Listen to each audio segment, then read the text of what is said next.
அனைவரும் இந்த புனித வெள்ளியின் ஆவணத்திலே முதலாம் வார்த்தை முன்னெடுப்பதற்காக நான் உங்களை வாழ்த்து வருகிறேன். இந்த வாய்ப்பை எனக்கு அறிவிக்க கொடுத்த நம்முடைய போதன ஐயாவுக்கு நான் நன்றியை செலுத்துகிறேன். முதலாம் வார்த்தை நமக்கு எல்லாருக்கும் தெரிந்த ஒரு நல்ல வார்த்தை. பிதாவே இவர்களுக்கு மன்னியும் தாங்கள் செய்கிறது இருந்தது என்று அறியாதிருக்கிறார்கள். இது எல்லாருக்குமே நமக்கு நல்ல ஒரு தெரிஞ்ச வார்த்தை, மன்னிப்பின் வார்த்தை. ஆண்டவர் இந்த வார்த்தையை ஏன் சிலுவையில் அறையப்பட்ட உடனே ஏன் இதை முதலாவதாக இந்த வார்த்தையை ஏன் சொன்னார்? நமக்கு எல்லாரும் நடக்கிற மன்னிப்பும் ஒப்புரவும் ஒன்றுக்கொன்று இணையானது. மன்னிப்பும் ஒப்புரவும் அதை பிரிக்க முடியாது. அதுக்கு முன்னாடி வரைக்கும் நடந்த காரியங்கள் எல்லாம் நமக்கு நல்லா தெரியும். அந்த வியாழன் இரவிலிருந்து நீங்கள் பார்த்தீங்கன்னா வியாழக்கிழமை இரவிலே அவர் அந்த கெர்சமனே தோட்டத்தில் அவரை பிடித்துக் கொண்டு போகிறார்கள். பிடித்துக் கொண்டு போனதுக்கு அப்புறமாக அவரை அங்கே பிரதான ஆசிரியருடைய வீட்டுக்கு கொண்டு செல்கிறார்கள். கொண்டு செல்கிற வழியிலே அவரை பயங்கரமாக வேதனைப்படுத்துகிறார்கள். நம்ம எல்லாத்துக்கும் நல்லா தெரியும். அவரை கண்ணை கட்டி அவரை முகத்தில் அறைந்தார்கள், காரி துப்பினார்கள். அவரை என்னெல்லாம் படாத பாடுபடுத்த முடியுமோ அவ்வளவு படாத பாடுபடுத்தினார்கள், நிந்தித்தார்கள், தூசித்தார்கள். அவர் எவ்வளவு அற்புதங்களை செய்து எவ்வளவு நன்மைகளை செய்திருந்தார் என்று நமக்கு தெரியும். ஆனால் கூட அந்த இரவிலை பார்த்து அவரை அப்படியாக கேவலப்படுத்தி அவரை நோக்கடித்தார்கள். அது மட்டுமல்ல, அங்கிருந்து அந்த இரவில் அந்த வெளிக்கிழமை அதிகாலை ஆகிவிட்டது. அந்த பிரதான ஆசிரியர்கள் அவர்கள் இவரை மரண ஆக்கினைக்குள்ளாக தீர்க்க முடியாது. ஏனென்றால் அப்பொழுது ரோம அரசாங்கம் இருக்கிறது. ரோமர்கள் தான் ஒரு மனிதனை கொலைக்கு குற்றவாளியாக முடியும். அதனால் இவர்கள் இந்த யூதர்கள் என்ன பண்ணுகிறார்கள்? அவரை அந்த அரண்மனையில் இருந்து அவர்கள் அந்த பிரதான ஆசிரியருடைய வீட்டில் இருந்து எங்கே கொண்டு செல்கிறார்கள்? அவர்கள் பிலாத்துவின் அரண்மனைக்கு கொண்டு செல்கிறார்கள். போகிற வழியிலே அங்கே போடப்பட்டிருக்கிற கட்டி இழுத்து கொண்டு போனார்கள் என்று போடப்பட்டிருக்கிறது.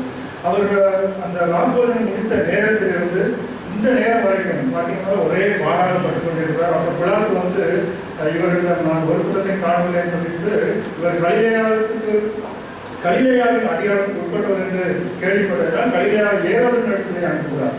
ஏரோதும் பார்த்துட்டு இவர்கள் ஒரு குற்றமும் நான் காணவில்லை என்று சொல்லிட்டு திரும்பவும் பிலாத்து அனுப்புகிறார். பிலாத்து எவ்வளோ ட்ரை பண்ணி பார்க்கிறாரு. ஆனால் இவனை சிலுவையில் அறையும் என்று பாடாய் அவர்கள் மிகுந்த கலக்கமாய் மிகுந்த சட்டம் எடுக்கிறார். நீங்க இப்ப பாத்தீங்கன்னா அந்த தோட்டத்தில் இருந்து இவ்வளவு தூரம் வரைக்கும் அந்த இன்சிடென்ட் எல்லாம் நான் பைபிள் மேப்ல பார்த்தீங்கன்னா கிட்டத்தட்ட ஒரு 20-25 கிலோமீட்டர் அவர் பயம் பண்ணியிருக்கிறார். கட்டுண்டவராய், அடிக்கப்பட்டவராய், நொறுக்கப்பட்டவராய், அவர் அவமானத்தை சுமந்தவராய் இவ்வளவு நேரம் அவர் அப்படி கொண்டு வந்த பொழுது அவருக்கு கண்டிப்பாக சாப்பாடு கொடுத்துருக்க மாட்டாங்க. இவ்வளவு தூரம் நடந்திருக்கு. அவர் நைட்டு கண்டிப்பாக தூங்கியிருக்க மாட்டார் இல்லையா?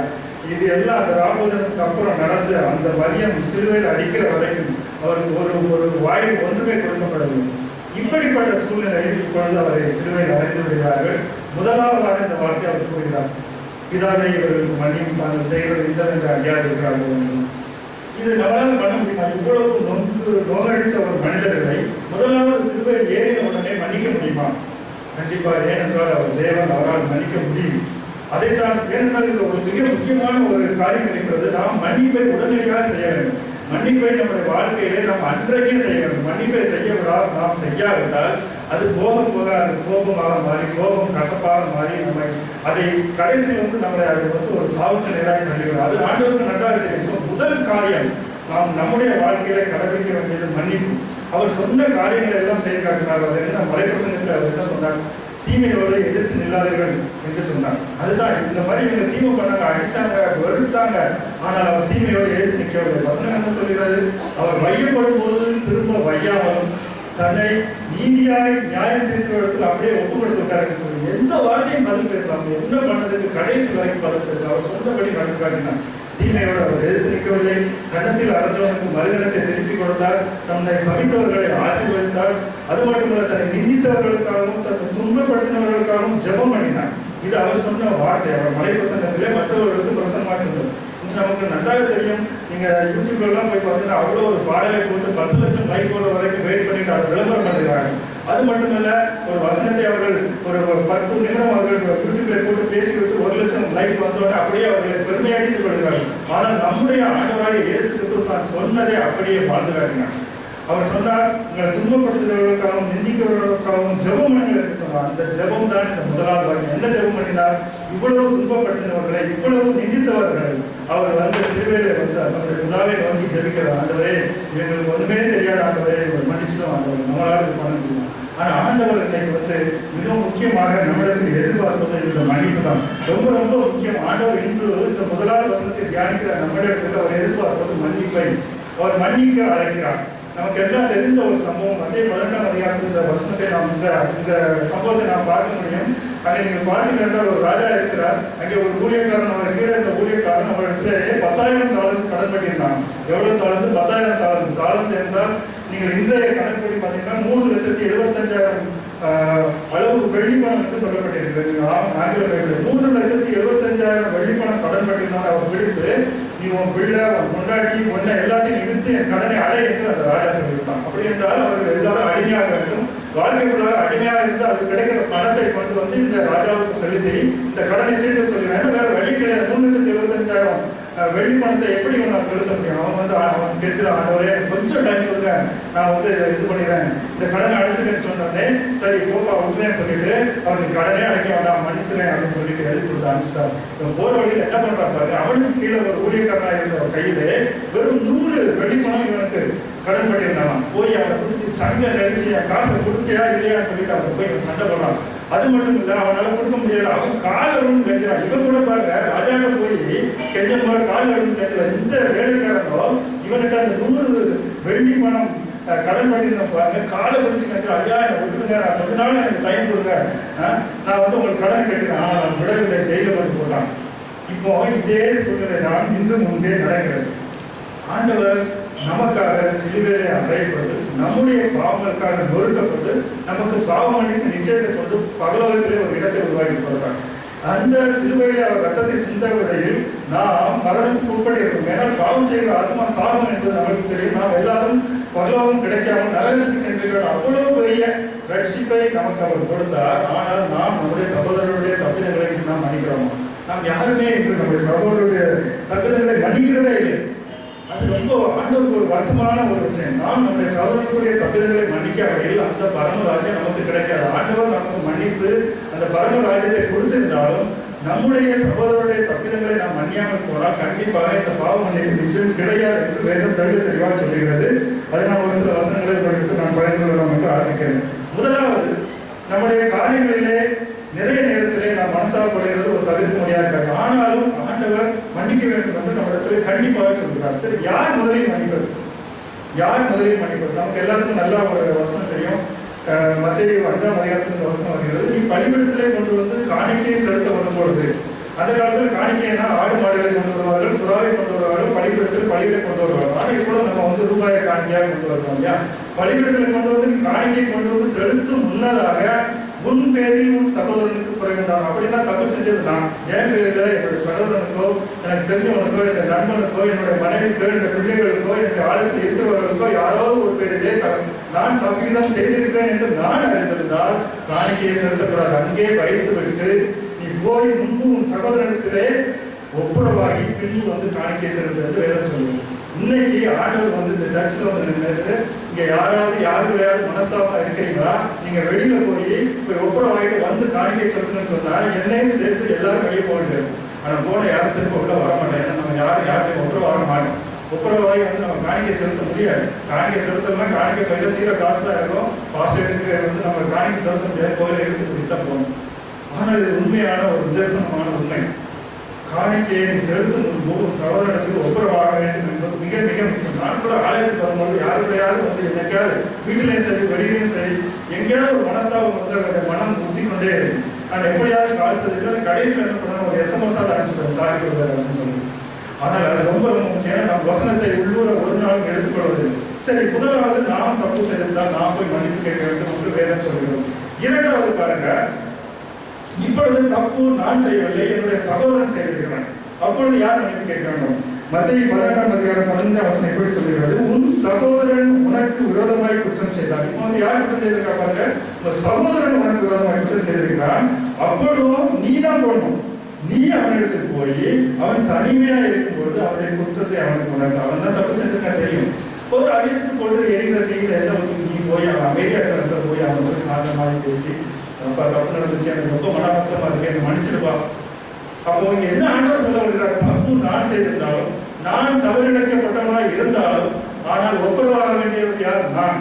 ஏனென்றால் நான் தான் விசுவாசி, நான் இந்த வேதத்தை எடுத்துக்கொண்டு செல்கிறேன், நான் இந்த வேதத்தை போதிக்கிறேன், நான் இந்த வேதத்தின் போய் செய்ய வேண்டும். சோ ஆண்டவருக்கு யார் நெருக்கமானவர்களோ அவர்கள் தான் முதலில் மன்னிப்பு கேட்க வேண்டும். யார் தப்பு செய்தார் என்பதல்ல, யார் தவறு இழைக்கப்பட்டவர் என்பதல்ல. ஆண்டவர் எதிர்பார்ப்பது நீ முதலில் போய் மன்னிப்பு கேட்க என்பதை தான் ஆண்டவர் சொல்கிறார். இந்த மன்னிப்புக்கு, இந்த ஒப்புரவுக்கு மிகப்பெரிய எதிரி என்ன தெரியுமா? அந்த கோபம். ஒரு வசனம் ரொம்ப அழகாக சொல்கிறது. நம்ம எல்லாத்துக்கும் எபேசியர் 4:26 வசனம் சொல்கிறது, நீங்கள் கோபம் கொண்டாலும் பாவம் செய்யாதீர்கள், சூரியன் அஸ்தமிக்கிறதுக்கு முன்பு உங்கள் கோபம் கனி கடவுள் சொல்றது. ஏன் சூரியன் அஸ்தமிக்கிறதோட அந்த நாள் விழுந்து போயிட்டு யூதர்களின் கணக்குப்படி 6 மணிக்கு சூரியன் அஸ்தமனம் ஆயிடுச்சுன்னா டே முடிச்சு மறுநாள் ஆரம்பித்தது நடக்கும். அப்படின்னா என்ன அர்த்தம்னா, அந்தந்த நாள் கோபத்தை அண்ணனையோட நீங்க பொட்டி போயிடத்துக்கு போட்டுருங்க. மறுநாள் அது கோபப்படாது. யாரா இருந்தாலும் சரி, பிள்ளையாக இருந்தாலும் சரி, தகப்பனாக இருந்தாலும் சரி, மனைவியாக இருந்தாலும் சரி, நண்பர்களாக இருந்தாலும் சரி, சக வேலைவாய்ப்பு யாராக இருந்தாலும் சரி, அன்றைய பாட அன்றோடு விடுது. அன்றைய கோபத்தை அப்படி நீங்க பெட்டி போட்டு தூக்கி வச்சிருக்கோம். அன்னைக்கு நைட்டு நீங்க போய் ஜெபம் பண்ணும்போது அந்த கோபம் அதனோடு முடிஞ்சுக்காது. இந்த கோபத்தை நம்ம அட்காவியில் முதலில் நமக்கு சமாதானம் இல்லை, நம்மை சுற்றி இருக்கிறவர்களை அது சமாதானம் இல்லாமல் ஆக்கிவிடும். வேண்டாம். மூன்றாவது, நம்முடைய கோபத்தினால் நாம் தேவனுக்கு பிரியமான காரியங்களை ஒருபோதும் செய்ய முடியாது. வசனம் இப்படி அழகாக சொல்கிறது. யாக்கோபு 1:20 சொல்கிறது, மனுஷனுடைய கோபம் தேவனுடைய நீதியை நடப்பிக்க மாட்டாதே. அப்படின்னா என்ன அர்த்தம்? நீங்க கோபமா இருந்தால் தேவனுக்கு நீதியான காரியங்களை ஒருபோதும் செய்ய முடியாது என்று வேதம் திட்டம் தெளிவாக சொல்கிறது. சோ கோபத்தை நாம் அடக்கிய ஆக வேண்டும். கோபத்தை அடக்காவிடில் அந்த கோபம் நாட்பட என்ன தெரியுமா? அது கசப்பாக மாறும். கசப்பு என்பது என்ன தெரியுமா?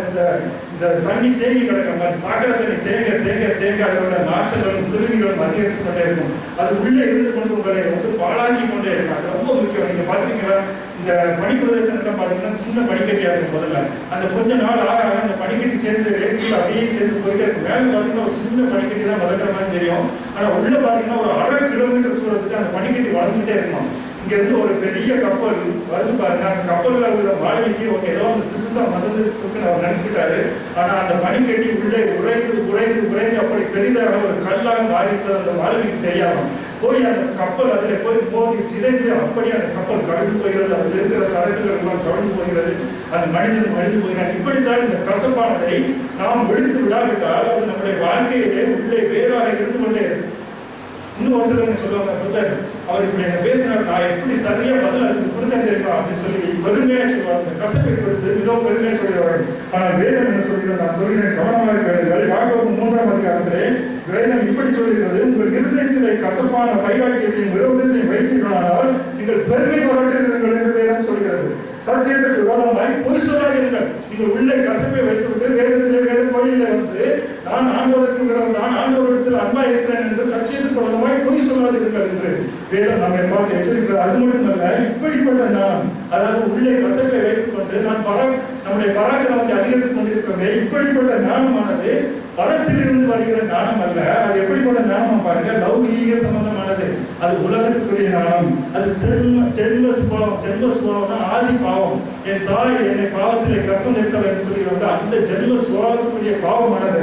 அது மட்டுமல்ல, பேய்த்தனத்துக்கு அடுத்ததுமாய் இருக்கிறது என்று வேதம் சொல்கிறது. நாம் நம்முடைய இருதயத்திலே கசப்பை வைத்துக் கொண்டு நாம் பெருமை பாராட்டிக் கொண்டிருப்போம். ஆனால் வேதம் சொல்லுகிறது, நீ பேய்த்தனத்துக்கு அடுத்தவனாய் இருக்கிறாய் என்று வேதம் நம்மளை கடுமையாக எச்சரிக்கிறது. அது மட்டுமல்ல, இந்த கசப்பு தான் அறிவியல் வல்லுநர்கள் கண்டுபிடித்திருக்கிறார்கள். நமக்கு எல்லாம் நல்லா தெரியும், சாப்பாடுனால தான் நிறைய வியாதிகள் வருகிறது தெரியும், பிபி, சுகர். ஆனா உங்களுக்கு ஒன்று தெரியுமா, அந்த பிபி, சுகர் அதிகரிக்கிறதுக்கு மிக மிக முக்கிய காரியம் நம்முடைய வாழ்க்கையில் இருக்கிற கோபங்களும் கசப்புகளும் அதை அதிகரித்துக் கொண்டே இருக்கின்றன. இன்னைக்கு சைக்காட்ரிக் டிசீசஸ் எல்லாத்துக்கும் மனவியாதி, ஒரு வயசுக்கு அப்புறம் ஏன் மனவியாதி வருது தெரியுமா? நிறைய பேர் இந்த உலகத்துல மனவியாதினால் தவிர வெளியே சொல்ல மாட்டாங்க. உள்ளுக்குள்ள டிப்ரெஷன், அனக்சிட்டி, நிறைய பயங்களும் போராட்டங்கள் எனக்கு எதுக்கு தெரியுமா? எல்லாமே இந்த கசப்பும் கோபங்களும். நீங்க அன்னைக்கு உங்க கசப்பையும் கோபத்தை பெட்டியில் போட்டு மூடி வச்சுட்டு மற்றவர்களோட ஒப்புரவாகும் பொழுது இந்த நம்முடைய உடம்பு மட்டுமல்ல, நம்மளை சுற்றி இருக்கிறவர்களையும் அப்படி சமாதானத்துக்கு கொண்டு வருகிறது. அப்படி இல்லாவிட்டால் அது கண்டிப்பாக ஒரு நாள் நம்மளை மட்டுமல்ல, நம்ம சுற்றி இருக்கிறவர்கள் அடுத்து வேதம் தள்ள தெளிவாக சொல்கிற எதிரேயர் 12:15 இப்படி சொல்கிறது பாருங்கள், ஒருவனும் தேவனுடைய கிருபையை இழந்து போகாதீர்கள். ரொம்ப கவனமாக கேளுங்க. தேவனுடைய கிருபையை நீங்கள் இழந்து போகிறீர்கள் எப்பொழுது? எப்படியாவது ஒரு கசப்பான வேலை உடைத்தெழுப்பி கலக்கம் உண்டாக்கலாம். ஒரு சின்ன கசப்பு வந்துன்னா பாருங்க, அந்த வேலை அப்படியே உடைத்து ஆணிவித்துக் கொண்டே இருக்கும். அது உங்களை மட்டுமல்ல, வசனம் சொல்கிறது, அநேகரை தீட்டுப்படுத்தும். இன்னைக்கு நிறைய என்னுடைய குடும்பத்திலே நான் பார்த்து எனக்கு தெரிந்த ஒரு நண்பர் பாருங்க, 5.5 வருடமாக தன்னுடைய மனைவியிடம் பேசுறது. ஒரு பெண் குழந்தை உண்டு. அது அது படிக்கிற வயதுக்கு வந்துவிட்டது. இப்போது என்ன செய்வது என்று தெரியவில்லை. ஆனால் ஒரே ஒரு மனசாக நான் இன்னைக்கும் அவர்களால் போய் ஒப்புரவாக முடியல. 5.5 வருடங்கள் ஆகிறது குழந்தை பிறந்தது. முதல் குழந்தை 8 வருடம் கழித்து பிறந்தது. குழந்தை பிறந்ததுக்கு வீட்டுக்கு போனவர்கள் இன்னும் வரவில்லை. 5.5 வருடங்களாகிவிட்டது. என்ன இந்த கசப்பானது இப்படித்தான் நம்முடைய வாழ்க்கையை அப்படியே சுருக்கி சின்னமாக்கி விடுகிறது. நமக்கு எல்லாருக்கும் தெரியும், வசனம் சொல்கிறது, கலத்தின் மிகுதியாக நாம் 70 வருஷம் இருக்க போகிறோம். மிஞ்சி போன எனக்கு இப்போ பார்த்தீங்கன்னா 40 வருஷம் ஆயிடுச்சு. கலத்தின் மிகுதியாக 70 வருஷம் வாழணும். என்னுடைய வாழ்க்கையில் 60% ஆல்ரெடி நான் கழித்து விட்டேன். எனக்கு இன்னும் ஒரு 40% தான். மேபி எனக்கு என்னோட வயசானவங்களுக்கு ஒரு 30% இருக்கோ 20% இருக்கோ எனக்கு தெரியாது. எனக்கு இளமையா இருக்கிற சகோதரிகளுக்கு மேலும் ஒரு 60% இருக்கலாம், அவ்வளவுதான். ஆனாலும் எல்லாரும் ஒரு நாள் அந்த மரண படுக்கைக்கு சென்று நான் நிறைய பேரை பார்த்துக்கிறேன். இப்பொழுது பார்த்து கொண்டிருக்கிறேன். என்னுடனே வேலை பார்க்கிற அவருடைய அப்பா அம்மாக்களை பார்த்து கொண்டிருக்கிறேன். அப்படியே அவர்கள் கேன்சரில் தவிக்கிற அந்த கடைசி காலங்களில் அவர்கள் போராடுகிற ஒவ்வொரு அணுவாய் அந்த கேன்சர் வியாதி அவர்கள் சிறைப்படுத்திக் கொண்டிருக்கிறேன். நான் எத்தனையோ மனிதர்களை பார்த்திருக்கிறேன். அவருடைய மரண படுக்கையை அவர் படுகிற பாடலை நான் நன்றாக அறிந்திருக்கிறேன். என்னுடைய சகோதரர்களே சகோதரிகளை, இதே நிலைமை நம்ம எல்லாரும் ஒரு நாள் வந்தே ஆகும். நாம் எல்லாரும் மரண படுக்கையை சென்றே ஆக வேண்டும். அந்த நாளில் இந்த கசப்பும் கோபமும் இந்த விரோதமும் அது ஒன்றுக்கும் உதவாது. அது நம்முடைய வாழ்க்கை முழுவதுமாக சமாதானத்தை கிழித்து விடுகிறது. நிறைய ஆக்சிடென்ட்களை பார்க்கும். ஒரு 1 வருஷத்துக்கு 2 வருஷத்துக்கு முன்னாடி நான் கூப்பர்களோடு கூட அந்த ஓசூருக்கு சென்று ஒரு ஃபேமிலி அப்படியே அவர்கள் இறந்து அந்த அப்படியே கணவன் மனைவியும் அந்த ஆக்சிடென்ட்ல இருந்து கிடக்கும்போது என்னுடைய உள்ளம் முழுங்கி போனது. ஏன் இந்த கசப்பு, இந்த பாடுகள் நம்முடைய வாழ்க்கையை அப்படியே ஒரு விலையில்லாத ஒரு மாயையான வாழ்க்கையை போல இருக்கிறது. இந்த கசப்பும் கோபமும் நமக்கு ஒரு தேவையில்லாத ஒரு காரியம். நான் ஒரே ஒரு காரியத்தை சொல்லி முடிக்கலாம் என்று ஆசைப்படுகிறேன். எசேக்கியா ராஜா குறித்து நமக்கு எல்லாம் தெரியும். அவரை குறித்து ஆண்டவர் ஒரு நல்ல ஒரு சாட்சியை கொடுத்து வச்சிருக்காரு. நீங்க 2 ராஜாக்கள் 18ஆம் அதிகாரம் 5ஆம் வசனத்தில் பத்தடிப்படி போடப்பட்டிருக்கிறது. அவன் இஸ்ரவேலின் தலைவனாகிய கர்த்தரின் மேல் வைத்த நம்பிக்கையே அவனை போல அவனுக்கு முன்னும் யாரும் இல்லையா முன்னே அவ்வளவு நம்பிக்கையா இருந்த மனுஷன். அவனுக்கு என்ன தெரியுமா, 39 வயசு மொத்தம் இருந்தது. 54வது வருஷம் வரைக்கும் அவன் ஆண்டவர் என்று போடப்பட்டிருக்கிறது. 15 வருஷம் ஆண்டவர் அவனை கூட்டிக் கொடுத்தார். அப்படின்னு நீங்க பாத்தீங்கன்னா 39வது வருஷத்திலே அவனுக்கு ஒரு வியாதி வந்தது. அப்ப ஏசாயா சொல்லிட்டு இருக்காங்க, எப்பா எல்லாரையும் முடிச்சு வச்சுரு, உனக்கு ஆண்டவர் நீ இறக்க போகிறாய், உன்னுடைய காரியங்களை சரிப்படுத்த சொல்லு. காரியங்களை சரிப்படுத்தினா என்ன அர்த்தம்னா, உயிர் எல்லாம் எழுதி வச்சிருப்பான், மக்களுக்கு எல்லாத்தையும் எழுதி வச்சு எது எல்லாமே இங்கே பிரிக்க வேண்டியது அங்கே பிரிச்சு வச்சிருக்கான் ஆண்டவர் சொல்லிட்டார். இவன் ஆண்டவருக்கு போய் முட்டி அழுகிறான், சுவத்துல திருப்பி கொண்டு அழுகிறான். ஆண்டவர் அவனுடைய அழுகையின் சத்தத்தை கேட்டுக்கிறார். அப்போ அவர் சில வசனங்கள் சொல்லுவான். அவர்கிட்ட மட்டும் நான் வாசிப்பட்டு முடிக்கலாம் என்று ஆசைப்படுகிறேன். ஏசாயா 38ஆம் அதிகாரம் 10ஆம் வசனத்திலிருந்து அவன் இப்படியாக சொல்லுகிறான், என்னுடைய பூரண ஆயுசின் வருஷங்களுக்கு சேராமல் பாதாளத்தின் வாசல்களுக்கு உட்படுவேன் என்று நான் சொன்னேன். இனி பூலோக குடிகளோடு இருந்து நான் மனுஷரை காண்ட நாளையோடு நான் செத்து போக போகிறேன். இந்த பூலோக மக்களை நான் பார்க்க போகிறதில்லை. இந்த மனுஷனோட நான் பேச முடியாது. ஒன்றும் நான் செய்ய முடியாது. நெய்கிறவன் பாவை அறுக்கிறது போல என் ஜீவனை அறுக்கப்படுகிறார். அந்த நெய்வன் துணியை அந்த கடைசி திரட்டு வரலாம் அப்படியே வெட்டி விடுவாங்க. இதே போல வெட்டுதல் போல என் உயிரை இருந்து வெட்டி விடுகிறேன். என் ஜீவனை அறுக்க கொடுக்கிறேன். விடிய காலம் அப்படியே நைட்டு புழுங்கி அழுதா பாருங்க. சிங்கம் போல எலும்புகளை எல்லாம் நீ நொறுக்க போகிறார். இரவுக்குள்ளே குடிவெளியை படுகிறேன் என்று சொல்லிட்டு புறாவை போல அங்கி இன்னும் படுக்க முடியாம அப்படியே அலறி கொண்டிருக்கிறான். அந்த 15ஆம் வசனத்துக்கு சொல்ற பாருங்க, நான் என்ன சொல்கிறேன், அவர் எனக்கு வாக்கு அறிவினார், அந்த பிரகாரமே செய்தார். என் ஆயுசின் வருஷத்துக்கு எல்லாம் என் ஆத்மாவின் கசப்பை நினைத்து நடந்து கொள்கிறேன் அப்படின்னு சொல்லிட்டு அவன் அப்பதான் அவனுக்கு அந்த உயிரோடு இருக்கும் பொழுது அந்த சமாதானத்தோடு இருக்கிற ஒரு அருமை அவனுக்கு அப்பதான் தெரிகிறது. இவ்வளவு நாள் ராஜாங்கமா இருந்த நேரத்தில் அந்த அருமை அவனுக்கு தெரியவில்லை. இப்பொழுதுதான் அவனுக்கு வாழ்க்கை புரிகிறது.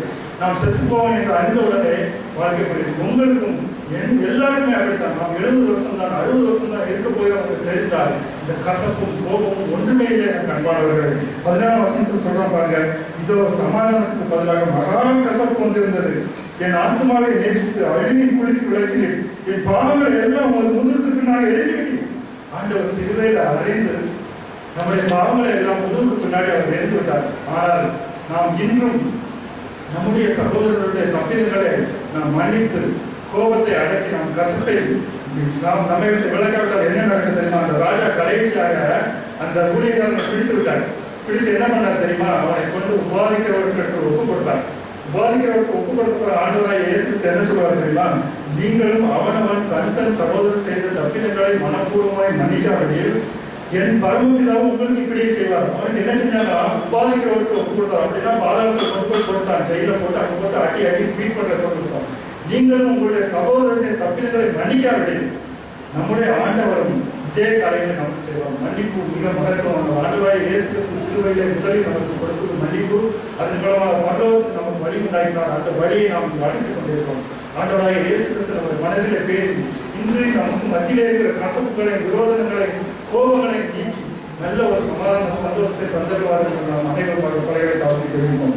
ஆண்டவராய் இயேசு கிறிஸ்து மற்றவரை சிறுவையிலே முடித்த முதலாம் வசனத்தை ஆண்டவரே எங்களுக்கு மன்னிப்பின் மாற்றத்தை கொண்டு வந்து மன்னிப்பின் மாற்றத்தை கொண்டு வருவதற்கு மட்டுமல்ல தற்போதைய சக சகோதரத்திலும் நீ அன்பு கூறு, உன் கோபத்தை குறைத்து உன் கசப்பானங்களை நீக்கி அப்படியானால் மட்டுமே இந்த பல்லவராஜத்துக்கு தகுதியாவா என்று சொன்னீர்.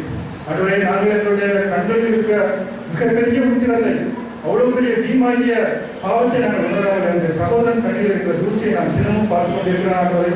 ஒரு சிலாய் எங்கள் மன்னியும். அதுவே நாங்கள் மனதிலே நாங்கள் அது உணரப்பட்டவர்களாய் இன்று முதல் தவறே எங்களுடைய தகப்பனும் எங்களுடைய குழந்தைகளால் எங்களை சுற்றி இருக்கிற நண்பர்களாலும் சரி தருவேன். நாங்களுடைய ஐக்கியமாக இருப்பதற்கு இந்த வசனத்தின் மூலமாக எங்களுக்கு கற்றுக் கொடுத்த திறமைக்காக நாங்கள் சொல்கிறோம். எங்களுடைய வாழ்க்கையை நாங்கள் அதை அபியாசப்படுத்திக் கொள்ள நீங்கள் விரும்புகிறார்கள். காத்துக்கொள்ள வைக்கிறோம். தேசத்துக்கு உங்களை தெரிவிக்கிறேன். நல்ல பிதாவே. ஆமென். பரமபிதாவே நன்றி சுவாமி. உடைய வார்த்தைகளை தலைமுறை தலைமுறையாக நாங்கள் தியானித்துக் கொண்டிருக்கிறோம். ஆண்டவர் உங்களுடைய வாழ்க்கையை, ஆண்டவரை உங்களுடைய வார்த்தைகளை எங்களுடைய வாழ்க்கையை பிரதிபலிக்க கிருபை தாரும் சுவாமி. வேத வார்த்தைகளை கேட்கிறவர்களாக மாத்திரமல்ல, அதன்படி நடக்கிறவர்களாக வேண்டும் சொல்லி நடக்க எங்களுக்கு கிருபை தாரும். எங்களோடு பேசுகிறவர்களை ஜெபிக்கிறோம். ஆமென். எனக்கு தெரிஞ்சு சண்டே ஸ்கூல் பிள்ளைங்க ஒரு 10 வருஷமா இதை கேட்டுட்டு இருந்தாங்க. நம்மளும் எல்லாரும் பல தலைமுறைகளாக இந்த 7 வார்த்தைகளை கேட்டுக்கொண்டிருக்கிறோம். அது ஒரு விதத்தில் நமக்கு ஆசீர்வாதம். ஆனால் வாழ்க்கையில எப்படி அபியாசப்படுத்த போகிறோம் என்பதும் மிகவும் முக்கியம். இந்த நிகழ்வு எல்லாரும் அறிந்திருக்கோம். யாரும் புதுசாக சொல்லணும் அவசியம் இல்லை. ஒரு சில காரியங்களை நான் கற்றுக்கொண்டேன். அதை உங்களோட நான் பகிர்ந்து கொள்கிறேன். லூக்கா 23ஆம் அதிகாரத்தில் நம்ம பார்க்கும்போது குற்றவாளிகள் என்று சொல்லி குறிப்பிடப்பட்டிருக்கிறது. 2 குற்றவாளிகளை அடைந்தார்கள் என்று சொல்லி நம்ம பார்க்கிறோம். ஆனால் மத்தேயு 27:44 கள்ளர்கள் என்று சொல்லி பார்க்கலாம். மத்தேயு 27 மார்க்கிலே கள்ளர்கள் என்று சொல்லி போடப்பட்டிருக்கிறது. ஆனால் யோவான் 19 போட்டது மற்ற 2 என்று சொல்லி போடப்பட்டிருக்கு. மற்ற 2 இன்னொன்று நமக்கு எல்லாருக்கும் தெரிந்தது போல அவர் அக்கிரமக்காரர்களில் ஒருவராக எண்ணப்பட்டார் என்ற வேத வாக்கியம் நிறைவேறத்தக்கதாக அந்த மாதிரி அநியாயம் செய்த மக்கள் மத்தியில் அவரை நம்ம சொல்லுவாங்கல்ல, நண்பர் யாருன்னு சொல்லி உடனே பற்றி சொல்றாங்க. நான் கடையில் நிற்கும் போது என் ஃப்ரெண்ட்ஸ் 2 பேர் சிகரெட் குடிச்சிருந்தா என்னை பற்றி நம்ம தான் நினைப்பாங்க இல்லையா. நான் குடிக்காமல் இருந்தா கூட அதுதான் சொல்லுவாங்க. அப்ப இயேசு கிறிஸ்து ஒரு துன்மார்க்கரை போல மற்ற மக்களுக்கு காட்சி தரத்தக்கதாக அகில உலகத்தையும் படைத்த ஆண்டவரை துன்மார்க்க ரூபத்திலே மக்கள் பார்க்கத்தக்கதாக இப்படி வேத வாக்கியம் நிறைவேறும்படியாக நடந்தது சொல்லினார். இதில் நம்ம தீர்க்கமாய் அறிய வேண்டியது என்னவென்றால் கிறிஸ்துவுக்கும் இந்த மற்ற 2 பேருக்கும் உள்ள வித்தியாசம் என்ன என்பது நமக்கு தெரியணும் இல்லையா. எது வித்தியாசம்? மற்ற 2 பேரும் குற்றவாளிகள் வச்சு பார்க்கிறோம். குற்றவாளிகள் யாரு? பேசுங்க. தப்பு செய்தார்கள் என்று சொல்லி சகல விதத்திலும் நிரூபிக்கப்பட்டவர்கள். இன்றைக்கு நிறைய வழக்கு போடும்போது என்ன செய்வாங்கன்னா குற்றவாளிகள் வந்து கருதப்படும் அப்படின்னு தான் சொல்லுவாங்க. கோர்ட்டில் இறுதியான தீர்ப்பு வந்தால் இவர்கள் குற்றவாளிகள். கோர்ட்டில் தீர்ப்பு கொடுப்பாங்க, இவர் குற்றவாளி, அவர் எங்கன்னு பார்த்தா அவர் செத்து 30 வருஷம் ஆகுது. நம்ம நாட்டு நியாயம் அப்படிதான். உடனடியாக அவங்களுக்கு நியாயம் கிடைக்க போவதில்லை. ஆனால் இந்த 2 கண்ணர்களும் ஆங்கிலத்தில் ராபர்ஸ் என்று சொல்லி போட்டிருக்கிறது. திருடுகிறவர்கள் ராபர்ஸ் என்று சொன்னால் வழியை மறைத்து ராபரி பண்ணுறாங்க. அப்போ 2 பேரும் உண்மையிலே நியாயத்தின்படி குற்றவாளி இழந்து தீர்க்கப்பட்டவர்கள். ஆனால் கிறிஸ்து அவர் யாரு? நியாயாதிபதி, நியாயம் செய்கிறவர். அவரையே அநியாயக்காரன் என்று சொல்லி தீர்த்தார்கள். ஆனால் நிரூபிக்க முடியவில்லை. அவர் குற்றம் சாட்டப்பட்டவராகத்தான் மறித்தார், குற்றவாளியாக மறிக்கவில்லை. இன்றைக்கு நமக்கு தெரியும், நம்ம தான் கிறிஸ்தவங்க, அப்புறம் மக்கள் நினைப்பாங்க அவர் கடவுளாக இருந்து அவரே சாகணும். அவரை பிலாத்து அதிகாரிகள் என்ன செய்து குற்றப்படுத்தி தானே குற்றம் சாட்டினார்கள், குற்றம் நிரூபிக்கப்படவில்லை. ஏசாயா 53 அதிகாரத்தில் நம்ம பார்த்தது போல அவருடைய நியாயம் எடுபட்டு போயிடுச்சு. இன்னைக்கு நம்ம அனைவருடைய வாழ்க்கையில நம்மளும் இது மாதிரி நியாயம் கிடைக்காம இருக்கிறோம். நம்ம ஒருவேளை நம்ம பக்கம் நியாயம் இருக்கலாம், ஆனால் நம்ம இன்னும் அநியாயம் பண்ணுகிறவர்கள் விஷயம் மற்றவங்க நினைக்கிறது போல இருக்கும். அப்போ இங்கே கிறிஸ்துவும் அந்த கள்ளர்கள் வித்தியாசம். கள்ளர்கள் தீர்க்கப்பட்டவர்கள், ஆனால் கிறிஸ்து குற்றவாளி அல்ல. ஏனென்றால் அக்கிரமக்காரர்கள் ஒரு ஊராக என்ன பண்ணுறது கள்ளரோட அடுத்து ஏசாயா நம்ம பார்க்கிறது போல அவருடைய நியாயம் எடுபட்டு போயிட்டு. அது சொல்லுவாங்க, ஆண்டவருக்கே நியாயம் கிடைக்கிற மனம் கிடைக்குமா? கிடைக்குமா? இந்தியாவில் கிடைக்கும். இப்ப இவங்களை கள்ள திருடன் அப்படின்னு சொல்லி நம்ம பட்டம் கட்டிட்டோம். அவங்களுக்கும் நமக்கும் வித்தியாசம் இல்லை. நம்ம யாரும் கிறிஸ்தவர்கள் இல்லை. அந்த இது சார்ஜ் போடுவாங்க, ட்ரீ சார்ஜ் தான் போடுவாங்க. Head office, branch office, branch manager, accountant அப்படி பிரித்து போடுவாங்க. அதே போல கிறிஸ்தவர்கள் 2 என்ன செய்யலாம், பிரிக்கலாம். ஒன்று பேர் கிறிஸ்தவர்கள், இரண்டாவது உண்மையாக கிறிஸ்துவை வெளிப்படுத்துகிறவர்கள். இப்போ நம்ம இங்கே பார்க்கிறோம், இந்த கள்ளர்களும் இந்த ராமகிருஷ்ணனாக இயேசுவை குறித்து அறிந்திருந்தார்கள். இயேசுவை குறித்து அறிந்திருந்தார்கள், இயேசுவை அறிந்திருக்கவில்லை. நீங்க பழைய பாட்டில் பார்த்தீங்கன்னா ஆலயத்தில் கூட என்ன செய்வாங்க, சாம்பல் குட்டி பையனா விட்டு வந்துடுவாங்க. ஆண்டவர் கூப்பிடுவாரு, நேரம் ஏறி தான் போவான். அதில் ஒரு வசனம் போட்டு, அவன் இன்னும் கர்த்தரை அறியாதிருந்தான். கர்த்தருடைய சமூகத்தில் தான் இருக்கிறான், ஆலயத்தில் தான் படுத்து இருக்கிறான். அவன் தான் ஆலயத்தை கூட்டி பெருக்கி விளக்கு ஏற்றி வைக்கிறான். விளக்கு அணையதுக்கு முன்னாடி ஏறி தான் படுத்துவாரு, சாம்பலும் போய் படுத்துவான். சின்ன வயசுல ஆலயத்திலே வளர்கிறான், ஆனால் இன்னும் கர்த்தரை அறியவில்லை. ஓகே, இந்த சம்பவத்துக்கு வருவோம். வரலாற்று பின்னணிகள் மற்றும் சம்பாஷணைகள், தமிழில் சொல்றாங்க, உரையாடல், கான்வர்சேஷன், இதெல்லாம் பார்க்கும்போது இந்த 2 கள்ளர்களும் கிறிஸ்துவை குறித்து அறிந்திருந்தார்கள் சொல்லி பார்க்கலாம். அது எப்படி நம்ம தீர்க்கமாக சொல்ல முடியும் அப்படின்னு சொன்னா, அந்த கிறிஸ்து வாழ்ந்த காலகட்டத்திலே ஆட்சி பண்ணது யாரு? ரோமர்கள் ஆட்சி பண்ணாங்க. மோடி ஆட்சி பண்ண, இப்ப அவர்கள் மோசமாக ரோமர்கள் ஆட்சி செய்கிறார்கள். யூதர்கள் அடிமையாக இருக்கிறார்கள். இந்தியாவில் எப்படி இருந்துச்சோ அதே போலதான் இருந்துச்சு. இந்தியாவில் எல்லாரும் அடிமையா இல்லை. அதே இந்தியர்கள் ஆங்கிலேயர்களுக்கு ஜால்ரா போட்டு நல்ல பதவிகள் இருந்தாங்க. நல்ல எஸ்டேட்டு, நல்ல பைசா, கலெக்டர்ஸ், தாசில்தார்.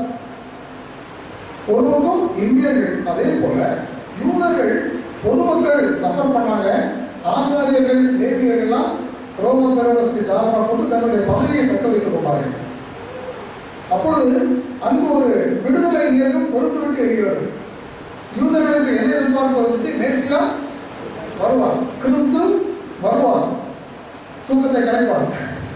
கிறிஸ்து வருவார், வந்து என்ன பண்ணுவாரு? தன்னுடைய ராஜ்யத்தை உண்டாக்குவார், யூதருக்கு விடுதலையை கொடுப்பார் என்று சொல்லி மக்கள் தீவிரமாக பேசிட்டு இருந்தாங்க.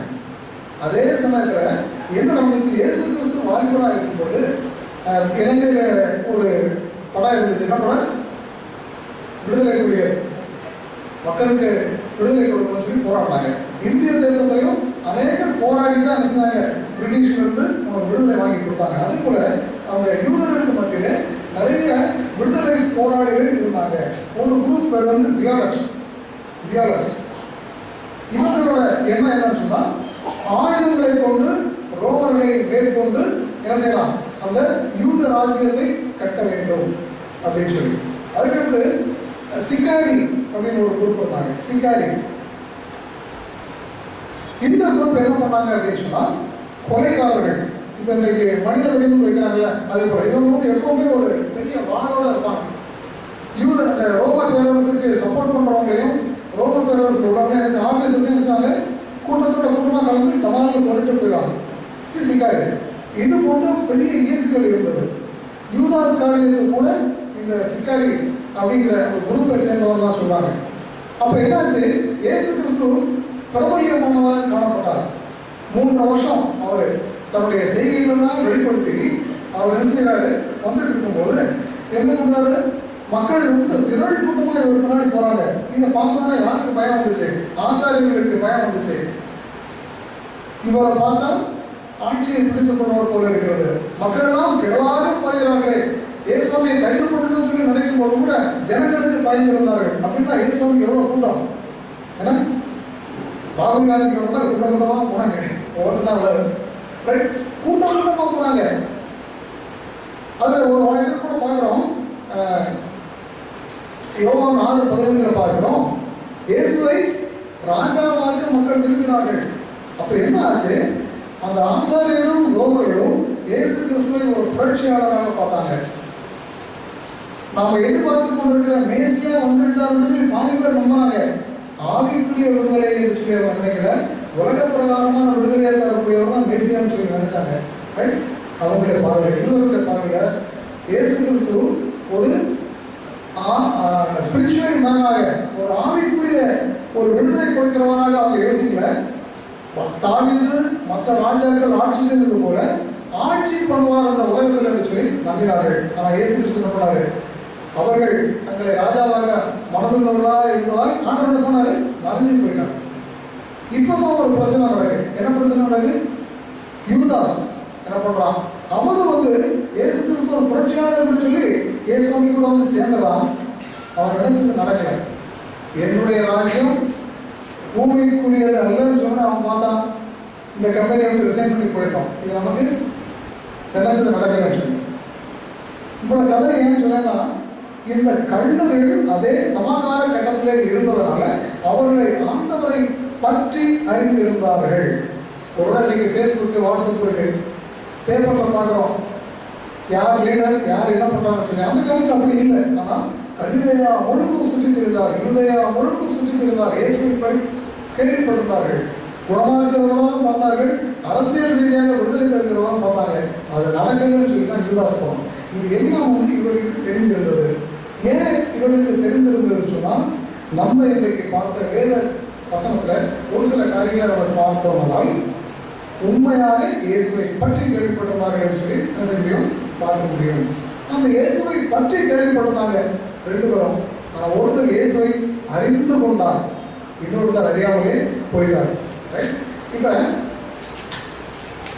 இந்த சம்பாஷணையில் நம்ம பார்க்கிறது, ஒரு கள்ளன் முதலாவது கள்ளன் என்ன பண்ணலாம், முதலாவது கள்ளன் வந்து நீ கிறிஸ்துவானால் சிறுவர்களுக்கு இறங்கு அப்படின்னு மற்றவங்க சொல்றாங்க. நீங்க இறங்கு, என்னையும் இறங்கு அப்படின்னு சொல்லி சொன்னாங்க. இது வந்து இது ஒரு ஜபம் தானே, ஜபமா இல்லையா? நானூறு விண்ணப்பம். என்ன விண்ணப்பம், உலக பிரகாரமான விடுதலையை கொடு, சரீர பிரகாரமான விடுதலையை கொடு, அது எனக்கு போதும் அப்படின்னு சொல்லி ரெக்வெஸ்ட் கூட பண்ணல. நம்முடைய ஜனங்கள் ஒருவேளை இப்படி இருந்தால் நம்ம விஷயம் திருத்திக்கிறோம். அறியாதவங்க ஆண்டவரே உண்மையான கடவுள் அப்படின்னு சொல்லலாம், இதை செய்யும் சொல்லி கேட்டால் ஆண்டவர் பண்ணிப்பார். நம்ம அப்படி கேட்கக்கூடாது, ஆண்டவருக்கும் பணிவாய் போட வேண்டும். அந்த மற்ற கள்ளன் சொல்லுகிறதை பார்த்து அடுத்த கள்ளன் சொன்ன ஒரு சில வார்த்தைகளை மட்டும் நம்ம பார்த்து முடிக்கலாம். முதல் கள்ளன் சொல்லலாம், இகழ்கிறான், எனக்கு உதவி செய்யா அப்படிங்கிறத ஏழமா கேட்கிறான். உனக்கே முடியாது, நீ எங்களுக்கு உதவி செய்ய முடியாது, எங்களுக்கு இறக்க முடியல. ஆண்டவரை எங்களுக்காக ஆண்டவரை பரிகாசம் பண்ண தயவு செய்து கூடாது. ஒரு சில சமயங்களை நம்ம பண்றோம், சில காரியங்களை எடுத்து ஆண்டவரை பரிகாசம் பண்ண இகழ்ந்தான். ஆனா இப்ப 2வது கள்ளன் பேசி அவன் வாயை திறக்கும் போது நமக்கு தெரியுது இயேசுவை பற்றி 2 பேருக்குமே தெரியும். எப்படி அப்படின்னு சொன்னா, இந்த யூதேயா தேசம் நடந்த காரியங்களை சொன்னேன், அது மட்டும் கிடையாது. ஒருவேளை இந்த இயேசுவாமி நியாயம் இருக்காத காலத்திலையும் இவங்களும் கூட பிலாத்தோட அரண்மனைக்கு கொண்டு போகப்பட்டிருக்கலாம், இவங்களுக்கும் தீர்ப்பு கொடுக்கப்பட்டிருக்கலாம். அப்போ நடந்த சம்பாஷணைகள்லாம் அவங்க செய்யலாம் கேட்டிருக்கலாம். இப்போ இந்த இரண்டாவது கடன் என்ன செய்கிறான்? அந்த முதல் கடனை பார்த்து கேட்கிறான், தேவனுக்கு பயப்படும் பயம் உனக்கு இல்லையா? ரெண்டு பேரும் தப்பு செஞ்சாங்க, ரெண்டு பேரும் குற்றவாளிகள். ஆனா இவனுக்கு ஒரு மாற்றத்தை பார்க்கிறோம். ஆனா இவனுக்கு ஒரு தெய்வ பயத்தை பார்க்கிறோம். நிறைய பேர் நம்ம அப்படிதான், தெய்வ பயமே தான் குற்றம் செய்யறவங்களும் இருக்காங்க, தெய்வ பயம் இருக்கும், இருந்தாலும் குற்றங்கள் செய்யலாம். ஆனா இவனுக்குள்ள ஒரு தெய்வ பயம் இருந்தது, அது ஒரு நன்மையான காரியம். உனக்கு இவ்வளவு பெரிய ஆக்கிலே கிடைச்சிருக்கு, உனக்கு தேவ பயம் இல்லை, இப்போது ஒரு பயம் இல்லையா? இவ்வளவு அடிவாங்கிறப்போதான் உனக்கு தேவ பயம் இல்லையான்னு சொல்லி கேட்கிறான். இரண்டாவதாக அந்த கடன் நினைச்சான், நாமும் நியாயப்படி தண்டிக்கப்படுகிறோம். அவனுக்கே தெரியுது, எனக்கு கிடைக்கக்கூடிய தண்டனை, கொடுத்த தண்டனை சரிதான். ஆனால் இவனோ தகாத ஒன்று செய்யவில்லையே. அப்ப என்ன அர்த்தம்? இவனுக்கு இயேசுவினுடைய வாழ்க்கை பற்றி தெரிஞ்சிருக்கு. சுகமாக்குறாரு, குணமாக்குறாரு, சாந்தமா இருக்கிறாரு, அமைதியான வழிகளை சொல்றாரு, அவர் தப்பா ஒன்றே பண்ணல அப்படிங்கிறது இவனுக்கு தெரிஞ்சிருக்கு. கிறிஸ்தவனாகிய நம்ம ஆண்டவர் இப்படிப்பட்ட ஆளு, நல்ல ஆளு, சாந்த குணமுள்ளவர், மன்னிக்கிறவர், எல்லாம் நமக்கு தெரியும். நான் பண்ணணும், இவருக்கு எல்லாம் தெரியுது. ஆனால் இவருக்கு திருட்டுதான் தான் பண்ணியிருக்காரு.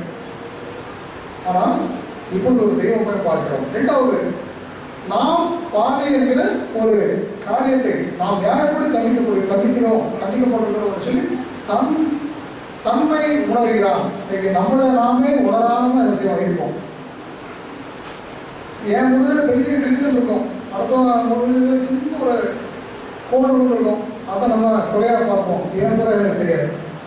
இவன் தன்னைத்தான் உணர்ந்திருக்கிறான். தன்னைத்தான் உணர்ந்த கிறிஸ்தவராக இருக்கிறோம், தன்னை உணராத கிறிஸ்தவராக இருக்கிறோம். அடுத்தது, கிறிஸ்து நிரபராதி என்ற ஒரு அறிவு நமக்கு இருக்கிறதா? இன்னைக்கு சில சமயங்கள் பார்ப்போம், கடவுள் எனக்கு துரோகம் மாட்டார், என்ன ஆண்டவர் இல்லை, ஆண்டவர் நியாயப்படி அவர் ஒன்றே சகராதமாக நடப்பிக்க மாட்டார் சொல்லி நம்பிக்கை என்ன செய்யணும் வேண்டும். கடைசியாக நம்ம பார்த்தோம் சொன்னா, இந்த இரண்டாவது கடை என்ன பண்றான்? முதல் கல்வனை திட்டுகிறான், கண்டிக்கிறான், கடிந்து விடுகிறான். அதற்கடுத்தது ஒரு காரியத்தை பார்க்கிறோம். என்ன பார்க்கிறோம்? தேவனுடைய ராஜ்யத்தை பற்றிய நம்பிக்கை. இரண்டாவது கடை, ஆண்டவரே அவன் தெரியாம சொன்னான், விட்டுருங்க, நம்மளை காப்பாத்துங்க. கேட்கல. அவன் என்ன கேட்கிறான்?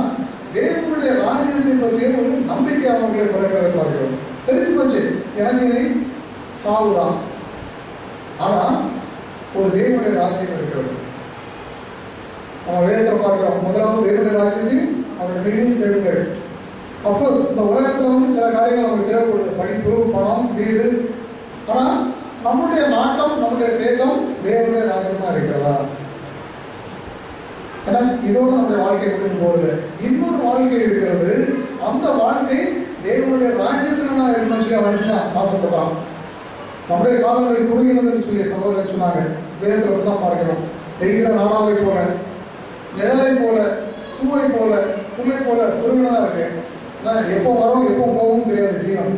ஆனா தேவனுடைய ராஜ்யத்தை செய்யணும், தேடுவோம். இந்த கள்ளம் தேவனுடைய ராஜ்யத்தை தான் தேடலாம். அதை பற்றி நம்பிக்கை இருந்தது. எங்க அப்பா சொல்லுவாங்க, பரலோகத்தை பற்றி பேசினா செத்து போனாலும் தெரியும் உண்டா இல்லையான்னு சொல்லி. ரைட், நமக்குள்ள முன்னாள் இருக்கா? சில பேர் அப்படிதான் யோசிக்கிறாங்க, முடிஞ்சாலும் ஏசாமையை ஃபாலோ பண்ணோம், ஒருவேளை நல்லது இருந்தால் நல்லது நடக்கும், அங்கே நரகம்னா சொர்க்கம்னா யாருக்கு தெரியும் அப்படிங்கிற நிலைமை நமக்கு இருக்கக்கூடாது. இந்த கண்ணனுக்கு தேவனுடைய ராஜ்யத்தை பற்றி நம்பிக்கை இருந்தது. இரண்டாவது, தேவனுடைய ராஜ்யத்தில் கிறிஸ்து ஆழ்வார் என்று நம்பிக்கை பார்க்கிறோம். இன்னைக்கு நம்ம பார்க்கிறோம், இயேசுவாமி உலகம் ஃபுல்லாக நடமாட்டாரு, அவரை அடிக்கிறாங்க, நொறுக்குறாங்க, அவர் பெரிய விடுதலை தருவாங்க யோசனம் பெரிய ஆகி போயிட்டாரு. சாதாரண ராஜா கூட கங்கம்பரை அடிச்சு, சாதாரண போர்வையில் கூட அவர் துப்பி சிலுவையில் கூட போட்டாங்க. இவரா இனி ஆர்கனைஸ் போறார் இல்லை. கடவுள் தான் பூர்ண நம்பிக்கை அவர்களுக்கு வந்தது. அந்த கிறிஸ்து ஆழ்வார் நம்பிக்கை அதான் நம்ம பார்க்கிறோம். ஆண்டவரே நீர் உங்களுடைய ராஜ்யத்தில் வரும் பொழுது, ராஜ்யம் அவருடையது, கர்த்தர் ஆளுகிறவர். இந்த ரெண்டு நம்பிக்கை அவனுக்கு வந்தது. அடுத்து நீர் என்ன செய்யும்? அந்த சமயத்தில் என்னை நினைத்துக் கொள்ள சொல்லி ஒரு விண்ணப்பத்தை கேட்கிறார். ஏன்னா அவர் வருவார், அவர் ஆட்சி செய்வார் அப்படிங்கிற நம்பிக்கை மட்டும் இல்லை, நானும் அங்கே போகிற ஒரு வார்த்தையை சொல்றோம். கள்ளனுக்கும் அந்த கள்ளனுக்கு என்ன வித்தியாசம்? ரெண்டு பேரும் இயேசுவை பற்றி அறிந்திருந்தார்கள். ஆனால் இந்த இரண்டாவது கள்ளன் இயேசுவை அறிந்து கொண்டான். முதல் கள்ளன் போல நம்ம வாழ்க்கை ஃபுல்லா போய் செத்த பிறகு ஆலயத்தில் மணி அடிச்சு ஒரு கல்லறை வச்சு சிலுவை வச்சிடலாம். நம்ம அங்கதான் இருப்போம், தேவ ராஜ்யத்துக்கு போக மாட்டோம். இரண்டாவது கள்ளன் கூட இருந்த தேவ நீதியை அறிந்து கொள்வதும் தேவ பயமும் கிறிஸ்துவின் மேல் உள்ள ஒரு நம்பிக்கை, கிறிஸ்துவோட ராஜ்யத்தை கொண்ட நம்பிக்கை, ஒரு ஆளுகை செய்வாரோட நம்பிக்கை, என்னையும் அங்கே சேர்க்கக்கூடாத நம்பிக்கை வந்தால்தான் நம்ம உண்மையான கிறிஸ்துவோட செய்யும் இருக்க முடியும். அப்படிப்பட்ட ஒரு விசுவாசத்தை கட்டணும், வாஞ்சியை நம்ம செய்யணும் தரணும். கடைசியா 2 நிமிஷம் முடிச்சுக்கிறேன். இந்த இதெல்லாம் பார்க்கும்போது ஒரு சில காரியங்களை நான் புதுமையாக அறிந்தோட அந்த பாயிண்ட் மட்டும் சொல்லி முடிக்கிறேன். இயேசுவாமி கடைசியாக மனிதர்களோடு பேசுவது யார்கிட்ட பேசினாரு? பிலாத்து. நீங்க இவருடைய ராஜாவா என்று கேட்கும்போது ஆமா, இதுதான் கான்வர்சேஷன், ஒன்றே கிடையாது. அங்க ஒரு பதில் கிடைக்கிறது. அதுக்கு அடுத்து ஒரு கேள்வி கேட்கும்போது இவர் பதில் கிடைக்கல. அப்போ வாய மூணவர் தான். பயிர் கத்திரிக்கிறவருக்கு முன்பாக ஒன்றும் போகப்படுகிற ஆட்டையை கூட்டிட்டு போற வாயை தரவாக இருந்தார். அடிச்சாங்க, துப்புனாங்க, வாய் பேசவே இல்லை. கடைசியாக 7 வசனங்களை பேசும்போது நீங்க நல்லா கவனிச்சு பாருங்க. 6 வசனத்துக்கு பை டைரக்ஷன் இல்லை, ஒன் வே. இவர்களை மன்னிங்க, அடுத்து வரக்கூடியதெல்லாம் ஒன் வே. ஆனா இதுதான் பிலாத்துட்ட பேசின பிறகு கடைசியான ஒரு கான்வர்சேஷன். பேசுறாரு, ஒருத்தர் பேசுறான், அவனுக்கு பதில் கொடுத்தது. ஸோ இந்த கடன் ஒரு பெரிய கொடுத்து வச்சு உலகத்துல இயேசு சுவாமி இருக்கும்போது, சரீரத்தில் இருக்கும்போது டயலாக் கொடுத்த கடைசி மனிதன் இந்த கள்ளன். ரெண்டாவது, அவனுக்கு கிடைச்ச ஒரு பெரிய பாக்கியம் தெரியுமா? இயேசுவாமி உலகத்துக்கு வரக்கூடிய காரணமே பாவிகளை ரட்சிக்க கிறிஸ்து உலகத்துக்கு வந்தார். கடைசி நேரத்துல ஒரு பாவி ஆண்டவரை என்னையும் ட்ரெயின்ல எழுதி என்னையும் வெள்ளோட கூட்டு போயிருன்னு சொன்னாங்க. அந்த விண்ணப்பத்தை கேட்டு இன்றைக்கு நீ எழுதுனா கூட பரதேசில் இருப்பாய். கிறிஸ்து உலகத்தில் இருக்கும்போது செய்த கடைசி ஆத்மாதாயம் நேரடியாக. இன்னொன்று, ஏன் கூட இன்றைக்கே வந்தார், உடனே அவன் எடுத்தாரு பரலோகத்துக்கு கூட்டிட்டு போனாங்க. ஸோ நம்முடைய வாழ்க்கையிலும் கிறிஸ்துவை வாசிப்போம். அதே போல இன்றைய தினத்தில் என்ன நடந்திருக்கோம்? ஒருவேளை சீசர்கள்லாம் அழுதுட்டு இருக்கிறாங்க, தாய்மாரெல்லாம் அழுதுட்டு இருக்கிறாங்க. ஆனால் அந்த தினத்தில் பரலோகத்தில் நீங்க சந்தோஷம். வேற இருந்து பார்க்குற தூரம்லாம் அழல, சிரிச்சாங்க, சந்தோஷப்பட்டாங்க. ஏன்? மறந்திருக்கிற ஒரு பாவிக்கும் பரலோகத்தில் மிகுந்த சந்தோஷம் உண்டாயிருக்கும். இதுவரைக்கும் நம்ம வேதத்தில் பார்த்த மற்ற காரியங்களை மறந்திருப்பி ஆண்டவரை பின்பற்றினவங்க யாருமே இல்லை. சீசர்கள் கூட கடைசி நேரத்தில் விட்டுட்டு ஓடி போயிட்டாங்க. ஆனால் ஆத்மாதாயம் செய்து கையோடு ஆண்டவர் கூட்டிட்டு போய் முதல் பிளேஸ்மெண்ட் இவர் தான். அதனால இந்த கடனை போல இயேசுவை அறிகிற அறிவிலே பெருப்போம். கர்த்தர் அப்படிப்பட்ட திருமலை தருவாராக ஜெபித்து முடிப்போம். அன்பின் கர்த்தாவே நன்றி செலுத்துவோம் சுவாமி. அநேக நாட்களாக வருஷங்களாக நாங்கள் இந்த உலகத்தில் கிறிஸ்தவர்கள் என்ற பெயரை வாழ்கிறோம் சுவாமி. கிறிஸ்தவை பற்றி அறிகிற அறிவு மட்டுமல்ல சுவாமி, அது தேவை. எல்லாவற்றுக்கும் மேலாக உண்மை அறிந்து கொள்ளும் பாக்கியத்தை எங்களுக்கும் எங்கள் பிள்ளைகளுக்கும் தந்து நம்முடைய உண்மை ராஜ்யத்திலே நீ வரும்போது நாங்களும் உம்மோடு இருப்போம் என்ற நம்பிக்கையை நாங்கள் பெருகி உண்மையை பின்தொடர இருக்கிறார்கள். பேசி நமக்கு ஜெயிக்கிறோம். ஆமென். மூன்றாம் வார்த்தை தியானத்தின் முன்பாக தலைவர் அரசு செய்வோம். அன்புள்ள சுவாமி, தர்மையான விளைவு நன்றியை சப்பா. இந்த வருடத்தின் புதிய வழியை நாங்கள் காண்பதை புதிய செய்தியை அந்த அதுக்காக உங்களுக்கு நன்றி சொல்கிறேன் சப்பா. நாங்கள் தியானிக்கு போகிற வசனங்கள் எல்லாம் பற்றி மனதில் பதிவேணுமா ஜெபிக்கிறேன் சப்பா. அந்த கருத்தை கொடுக்கும் அடியாளர் மனத்துக்கு வேணுமா ஜெபிக்கிறேன். ஆமென். கிறிஸ்து பிரியமானவர்களே, ஆண்டவராகிய இயேசு கிறிஸ்து சிலுவையில் விழுந்த 3ஆவது வார்த்தை நாம் தியானிப்போம். யோவான் 19:26-27. தம்முடைய தாயை நோக்கி, ஸ்ரீயே அதோ உன் மகன், சீசனை நோக்கி அதோ உன் தாய் என்றார். இதில் ஸ்ரீ மரியாளும் சீசன் என்று யோவானை குறிக்கிறது. அது முதலாவது மரியாதை பற்றி நம்ம பார்க்கலாம். மரியாள் அவங்க எப்படிப்பட்டவங்களாக இருந்தாங்க? தேவரால் தெரிந்து கொள்ளப்பட்ட ஒரு பாத்திரமாக இருந்தாங்க. எப்படி சொன்னா, உலகத்தின் பாவத்தை சுமந்திருப்பதற்காக ஒரு ரட்சகர் நமக்கு தேவைப்பட்டாரு. அதுதான் பிதாவானவர் தன்னுடைய சொந்த குமாரனை மனுஷ ரூபமாக மரியாளின் வயிற்று உருவாகும்படி ஒரு பாத்திரமாக தெரிந்து கொண்டார். அது மட்டும் இல்ல, மரியாள் தன்னையே ஒரு உலக ரட்சகருக்காக அர்ப்பணித்தவராக காணப்பட்டார். அது இன்னொன்று, அதாவது திருடப்பற்றவர்களே வாழ்க, ஸ்ரீகளுக்குள்ளே ஆசீர்வதிப்புகள் என்று தேவதூதனால் போற்றப்பட்டவர். நான் ஆண்டவருக்கு அடிமை என்று தன்னையே தாழ்த்தினவர். நாம் அவரை ஒரு விசுவாச தாய் என்று சொல்லலாம்.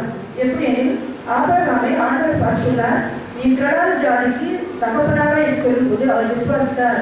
அதே போல மரியாளும் ஆண்டவருக்கு நான் அடிமை என்றும் உன் வார்த்தைப்படி ஆகப்படுவது என்றும் அந்த மரியாள் விசுவாசித்தார். அது மட்டும் அவர் ஒரு நல்ல தாயாக கூட இருந்தார். எப்படி என்றால் ஆண்டவராக இயேசு கிறிஸ்து பிறந்தது முதல் கல்வாரியிலே மறிக்கும் வரைக்கும் கடைசியாக ஒருத்தவங்க அவங்க கூடவே இருந்தாங்க. அவங்க மரியாதை மட்டும்தான், யாரும் இல்லை. அதாவது அவருடைய தகவல்னால் யோசேப்பு வந்து அவருடைய 12 வயதுக்கு அப்புறமாக அவர் எந்த இடத்துக்கு சொல்லப்படவில்லை. அதனால்தான் இயேசுவானவர் பிறக்கும் போது மரியாதை கூடவே இருந்தாங்க. அது மட்டும் இல்லாமல் 30 வயது வரைக்கும் ஆண்டவராக இயேசு கிறிஸ்து மரியாதை இருந்தாங்க. அதுக்கு அப்புறமாக தான் ஊழியத்துக்கு இயேசப்பா வந்தாங்க. அந்த 30 வயது வரைக்கும் நிஜமாகவே கடவுள் பெற்ற, அதாவது மரியாள் மோசையுடைய நியாயப்பிரமாணத்தை பற்றியும் நியமங்களை பற்றியும் 10 கட்டளைகளை பற்றியும் அது மட்டும் மரியாவோடு தேவகுணாக பேசுறதை பற்றி கூட சொல்லி கொடுத்துருப்பாங்க இல்லையா. இது எதனால் நம்ம அறியணும்னு சொன்னால், இப்படியாக வசனம் சொல்கிறது, இயேசுவானவர் ஞானத்திலும் வளரத்திலும் தேவ கிருபையிலும் மனுஷ தயவிலும் அதிகமாக இருக்கிறார் என்று நாம் வாசிக்கிறோம். அது மட்டும் இல்லை, இங்கே வந்து ஒரு தைரியமுள்ள பெண்ணாக இருந்தாங்க. அந்த இடத்துல அந்த சிலுவை நடிகாரத்தை பார்க்கணும்னா சில ஸ்திரீகள் இருந்தார்கள் சொல்லப்பட்டிருந்தது. இந்த மரியாதை வந்து ஆண்டவர் பிடிக்கப்பட்டு அடிக்கப்பட்டு சிதைக்கப்பட்டு சித்திரவதைப்படுத்தப்பட்டு ஆரம்பிச்சது முதல் கடைசி வரைக்கும் ஒரு தைரியமான ஒரு பெண்ணாக தன்னுடைய ஒரே பேரான குமாரன் மறிக்கிறதையும் பாடல் அனுபவங்களையும் கண்பாக பார்த்துக்கொண்டு ஒரு தைரியசாலியாக அந்த இடத்தில் இருக்கிறார்கள். எதற்காக ஆண்டவர் இயேசு அவங்க வெளியாட பார்த்து இந்த வார்த்தையை சொன்னார் இப்படியாக அவங்களுக்கு அர்ப்பணை பண்ணி கொண்டிருக்கிறார்கள். மனதிலே தியானித்தவர்கள், அதாவது கேட்டுக்கொண்டிருக்கிறார்கள். யாக்கோபின் குடும்பத்தாரை இதற்கும் ஆசீர்வதிப்பார், அவர் ராஜ்யத்துக்கு முடிகிறார் என்று சொன்னார்கள். இப்போது தேவகுமார் மறிக்க போறாரே என்று கொண்டிருக்கிறார்கள். அதுக்குள்ள பாட்டிலுள்ள பிள்ளையை நான் பெற்றேனே, இப்பொழுது இந்த குமாரன் படுகிற பாட்டை நான் பார்க்க முடியவில்லையே என்று இவன் ஆத்துமாவை ஒரு பட்டை உதவிப்போம் என்று சிமியோன் சொன்னாரே, அந்த பட்டை இதுதானே என்றும் நினைத்து கொண்டும் அது மட்டும் ஆண்டவரை இயேசு கிறிஸ்துவாக உள்ளே செய்கிற காலத்தில் வந்து அநேக ஸ்திரீகளை கண்ணீர் கொடுத்தாங்க. அதிக அவரால் நன்மை பெற்றவர்கள் அநேக ஸ்திரீகள் தான். அதில் கூட ஒரு அந்த ஸ்திரீகளை கண்ணீரெல்லாம் துடைத்தாரு, எப்படி கண்ணீரை துடைக்க மாட்டாரா என்றும் நாயின் ஒரு விதவை தன்னுடைய ஒரே மகன் மறைத்து நினைத்தும் அவர்கள் எனக்கு யாருமே இல்லையே, இந்த உலகத்தில் இந்த மகனை விட்ட யாருமே உயிரோடு இருக்கும்போது ஏசு அந்த இடத்துல வந்து அந்த மகனை உயிரோடு எழுப்பி அந்த தாயின் கண்ணீரை துடைத்து அந்த மகனை உயிரோடு அந்த மகா கொடுத்தாரு. அப்போ நான் இப்பொழுது எனக்கு யாருமே இல்லையே, நீங்க ஏசப்பா கூட இறந்து போறாரு, எனக்கு இப்போ யாரும் அது வேற பிள்ளை கூட எடுத்து போயிட்டாங்களே சொல்லி வேரோடு இருக்கலாம். அந்த நேரத்தில் தான் ஆண்டவராக இயேசு கிறிஸ்து தாயாரி மரியாதை பார்த்து சொல்கிறார், தாயே அதோ உன் மகனை சொல்லி அந்த இடத்துல ஒரு ஆறுதல், அவர் ஒரு ஆறுதல் படுத்துகிறார். அவர் வேரோடு இருந்த இடத்தையும் அவர் ஆறுதல் படுத்துகிறார். அது மட்டும் இல்லை, ஒரு புது உறவை கூட அதற்கு ஏற்படுத்தி கொடுக்கிறார்.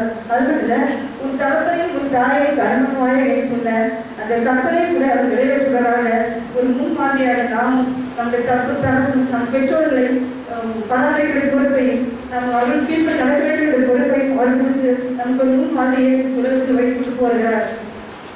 அது மட்டும் இல்லை, யோவான் பார்க்கலாம். யோவான் யார்? யோவான் வந்து ஒரு மீன் பிடிக்கிறது வல்லவராக இருந்தார். ஒரு செல்வ சொலிப்போடி ஆண்டவரை பார்த்து வாழ்ந்து கொண்டு வந்தவர். அது மட்டும் இல்லை, அவர் வந்து இயேசு அன்பாக இருந்த ஒரு சீசன். அவர் வந்து இயேசுவின் தாயாகிய மரியாளுடைய ஒரு சகோதர மகன் தான். அவர் இயேசுக்கு அன்பான சீசன் என்று சொல்லி அந்த யோவான் புஸ்தகத்தில் இருக்கிற 5-6 முறை அவரே கதை சொல்லியிருக்கிறார். அதுபோல இயேசு அவர் ஊழியப்பாதையில் இருக்கும்போது அதிகமாக அந்த யோவான் பேர் யாக்கோபு கூட இவங்க இயேசு கூட இருந்தாங்க. அதில் வந்து சில காரியங்கள் சொல்லுவாங்க. ஜெப தலைவனாகிய எவ்ரியின் மகள் மறித்த போது இயேசுவானவர் 3 சீடர்களை கூட்டி சென்றார்கள். பேதுரு, யோவான், யாக்கோபு. மார்க்கு 5:37 போட்டிருந்தது. அது மட்டும் மருத்துவ மலையில் இருக்கும்போது கூட இந்த 3 பேரும் இருந்தாங்க சொல்லப்பட்டிருக்கிறது. அது பஸ்கா பண்டிகையை ஆயத்த பண்ணும்படியாக கூட ஆண்டவரை இயேசு கிறிஸ்து சீமோன் பேதுரையும் யோவானையும் தான் அந்த இடத்துக்கு அனுப்பி வைக்கிறார். கெத்செமனே தோட்டத்தில் ஜெபம் பண்ணும்படியாக ஆண்டவர் இயேசு கிறிஸ்து போகும்போது கூட சீமேன் கோயிலுக்கு அவர் யாக்கோபு யோவானை கூட அழைத்து கொண்டு செல்கிறார். எதற்காக ஆண்டவர் இயேசு கிறிஸ்து யோவானை பார்த்து சீடனே அதோ உன் தாய் என்றார்? நம்ம ஒரு சில கற்பனையாக நினைச்சு பார்க்கலாம். அதாவது இயேசுக்கு அன்பாக இருந்த சீடன் மட்டுமல்லாமல் ஒரு நல்ல ஒரு தோழனாக இருந்தார். அதாவது நம்ம சாதாரணமா நம்மளுக்கு ஒரு ஃப்ரெண்டு இருந்தாங்க, நிச்சயம் அவங்க வீட்டுக்கெல்லாம் போவோம், வருவோம், அவங்க கூட பழகுவோம், அவங்க வீட்டில் போயிட்டு அவங்க வாங்கி சாப்பிடுவோம், அவங்க தாயார் அப்படி இருந்த சகோதர பழக முடியாது. அதை பழகிறதுக்கெல்லாம் ஆண்டவரை இயேசு கிறிஸ்து பார்த்து கொண்டிருந்தார். அது மட்டும் இல்லை, அதாவது தனக்குள்ளே இருந்த அதாவது 12 சீடர்கள் இருந்தாங்க. அதில் ஒரு சீடன் அவரை காட்டி கொடுத்தார், இன்னொரு சீடன் மறந்துட்டு விட்டார். மற்றவர்கள் எல்லாரும் ஜீவனுக்கு பயந்து எல்லாரும் ஓடி போயிட்டார்கள். ஆனால் யோவானும் ஓடவில்லை. தைரியசாலியாக பயம் இல்லாமல் தனக்கு ஜீவனுக்கு எது வந்தாலும் பரவாயில்லை என்று சொல்லி தனக்கு அன்பார் இயேசுக்காகவும் அந்த இடத்துல காத்து கொண்டிருந்தே பார்க்கலாம். அது கூட ஆண்டவர் பார்த்து கொண்டிருக்கிறார். தன்னை விட்டு பிரியாமல் இருக்கிறது யோவானை பார்க்கணும் ஆண்டவர் இந்த மாதிரி சொல்றார். அது மட்டும் இல்லை, ஆண்டவர் இயேசு கிறிஸ்து சிலரே அதற்கு பிடிக்கப்பட்டு சிலர் அடிக்கப்பட்டு நோக்கப்பட்ட போது கூட மரியாளும் யோவான் கூட ஆரம்பத்திலிருந்து முடிவுல இருந்தால் நம்ம படிக்கிறோம். அதாவது அந்த நேரத்தில் கூட ஒரு மரியாளுக்கு ஒரு ஆள் கூட கொடுக்குற மகனாக கூட அந்த யோவான் இருந்ததையும் ஆண்டவர் பார்த்துக்கலாம் இல்லையா? அதனால தான் ஆண்டவராக இயேசு கிறிஸ்து யோவானை பார்த்து சொல்கிறார், சீடனே அதோ உன் தாய். அது மட்டும் இல்ல, அவர் யோவான் இப்படியாக நினைத்திருக்காங்க இல்லையா? நான் கெக்சமே தோட்டத்திலே ஆண்டவர் நம்மளுடைய 1 மணி நேரமாக எனக்காக ஜெபிக்கக்கூடாதா என்று கேட்டாரு. நான் ஜெபிக்கவில்லை ஆண்டவரே, நான் அந்த நேரத்தில் 1 மணி நேரமாக உண்மை கூட நான் செபித்திருப்பேன். ஆனால் நான் இந்த முன்னுக்கு அந்த பாடலை குறைந்திருப்பேன் சொல்ல நினைத்து கொண்டிருக்கலாம். அது மட்டும் இல்லை, இன்னும் நான் இனி யாருடைய அன்புக்காக நான் ஆடுவேன், இனி யார் இருக்கிறார், யாருடைய மார்க்கம் சாய்வதற்கு கூட அந்த அன்பான சேஷம் மனதில் எடுத்துக்கொண்டு அழுது கொண்டிருக்காங்க இல்லையா? அந்த நேரத்தில் தான் ஆண்டவராய் இயேசு சொல்கிறார், சீடனே அதோ உன் தாயென்று, சீடனே அதோ உன் தாயென்று. ஆண்டவராய் இயேசு கிறிஸ்து இன்னும் சொல்றார், அதாவது நீதிமொழி 23:22 உன் தாய் வயது சிறுவளாக போது அவளை அசைட்ட பண்ணாத என்ற வசனத்தின்படியே ஆண்டவராய் இயேசு தன் தாயை பராமரிக்கும் ஒரு பொறுப்பை உண்மையுள்ள சீசனுக்கும் அன்பாயிருந்த சீசனுக்கும் கொடுத்து யோவானை பார்த்து சீடனை அதோ உன் தாயை சொல்கிறார். அந்த நேரம் முதல் அவன் தன் தாயை அவரிடமாக சேர்த்து கொண்டதாக அங்கே சொல்லப்படுகிறது. யோவான் ஆண்டவரை மரியாதை தன் தாயாக ஏற்றுக்கொண்ட பிறகு அந்த பொறுப்பை ஏற்ற பிறகு என்ன சொல்லி அவர் பூரண வயதுள்ளவராக மறுத்ததாகவும் மற்ற சீடர்கள் மறுத்ததுக்கு அப்புறமாக தான் அந்த பூரண வயதுள்ளவராக மறுத்ததாகவும் அந்த வேதாந்த சரித்திரம் சொல்கிறது. அது ஒரு வற்புறுத்தியிலே உலகத்திற்கு நிமித்தமாக வற்புறுத்தியிலே அடைக்கப்பட்ட போது ஆண்டவராய் இயேசு கிறிஸ்து வரப்போற காரியங்களை குறித்து அவர் வெளிப்படுத்தினார். வெளிப்படுத்தும் சுவிசேஷத்தை அவர் எழுதும்படியாக ஆண்டவர் ஒரு உதவி செய்திருக்கிறார். கர்த்தருடைய பிள்ளைகளை மரியாளும் யோவான் கடைசி வரை சிலுவை நன்மையை நின்றிருந்தாலும் தன்னுடைய கஷ்டங்களை அவர் நேர்த்து கொண்டு வேரோடு இருந்ததுனால்தான் ஆண்டவராய் இயேசு கிறிஸ்து அவங்களுக்கு ஒரு ஆறுதலையும் ஒரு நல்ல ஒரு புது உறவையும் நல்ல ஒரு பெரிய ஆசீர்வாதத்தை அவர்கள் கொடுத்து அவர்களை ஆசீர்வதித்தார். அது மட்டும் இல்லை, நமக்கு கொடுக்கப்பட்ட பொறுப்பை நாம் உண்மையோடு ஒரு உத்தமமோடு செய்து முடிப்போமானால் நம்முடைய வாழ்க்கையிலும் அதற்கு தகுந்த ஆசீர்வாதத்தை நாம் பெறுவோம். தேவன் தாமே ஆசீர்வாதமாக மக்களை ஆசீர்வதிப்பார்கள். ஆமென். நாமத்திற்கு மகிமை உண்டாவதாக. இந்த நேரத்திலும் கர்த்தருடைய வார்த்தையை உங்கள் மத்தியிலே பகிர்ந்து கொள்ளும்படியால் கர்த்தர் எனக்கு கொடுத்த பரிதான கிருபைக்காக நான் ஆண்டவரை சோஸ்தரிக்கிறேன். இந்த வாய்ப்பினை எனக்கு அருளிய சபை போதகரை அவர்களுக்கும் சபை மூப்பரவர்களுக்கும் எனது மனதான நன்றியை தெரிவித்துக் கொள்கிறேன். எனக்கு கொடுக்கப்பட்ட வார்த்தையானது இயேசு சிலுவையிலே முடிந்த 4ஆம் வார்த்தை.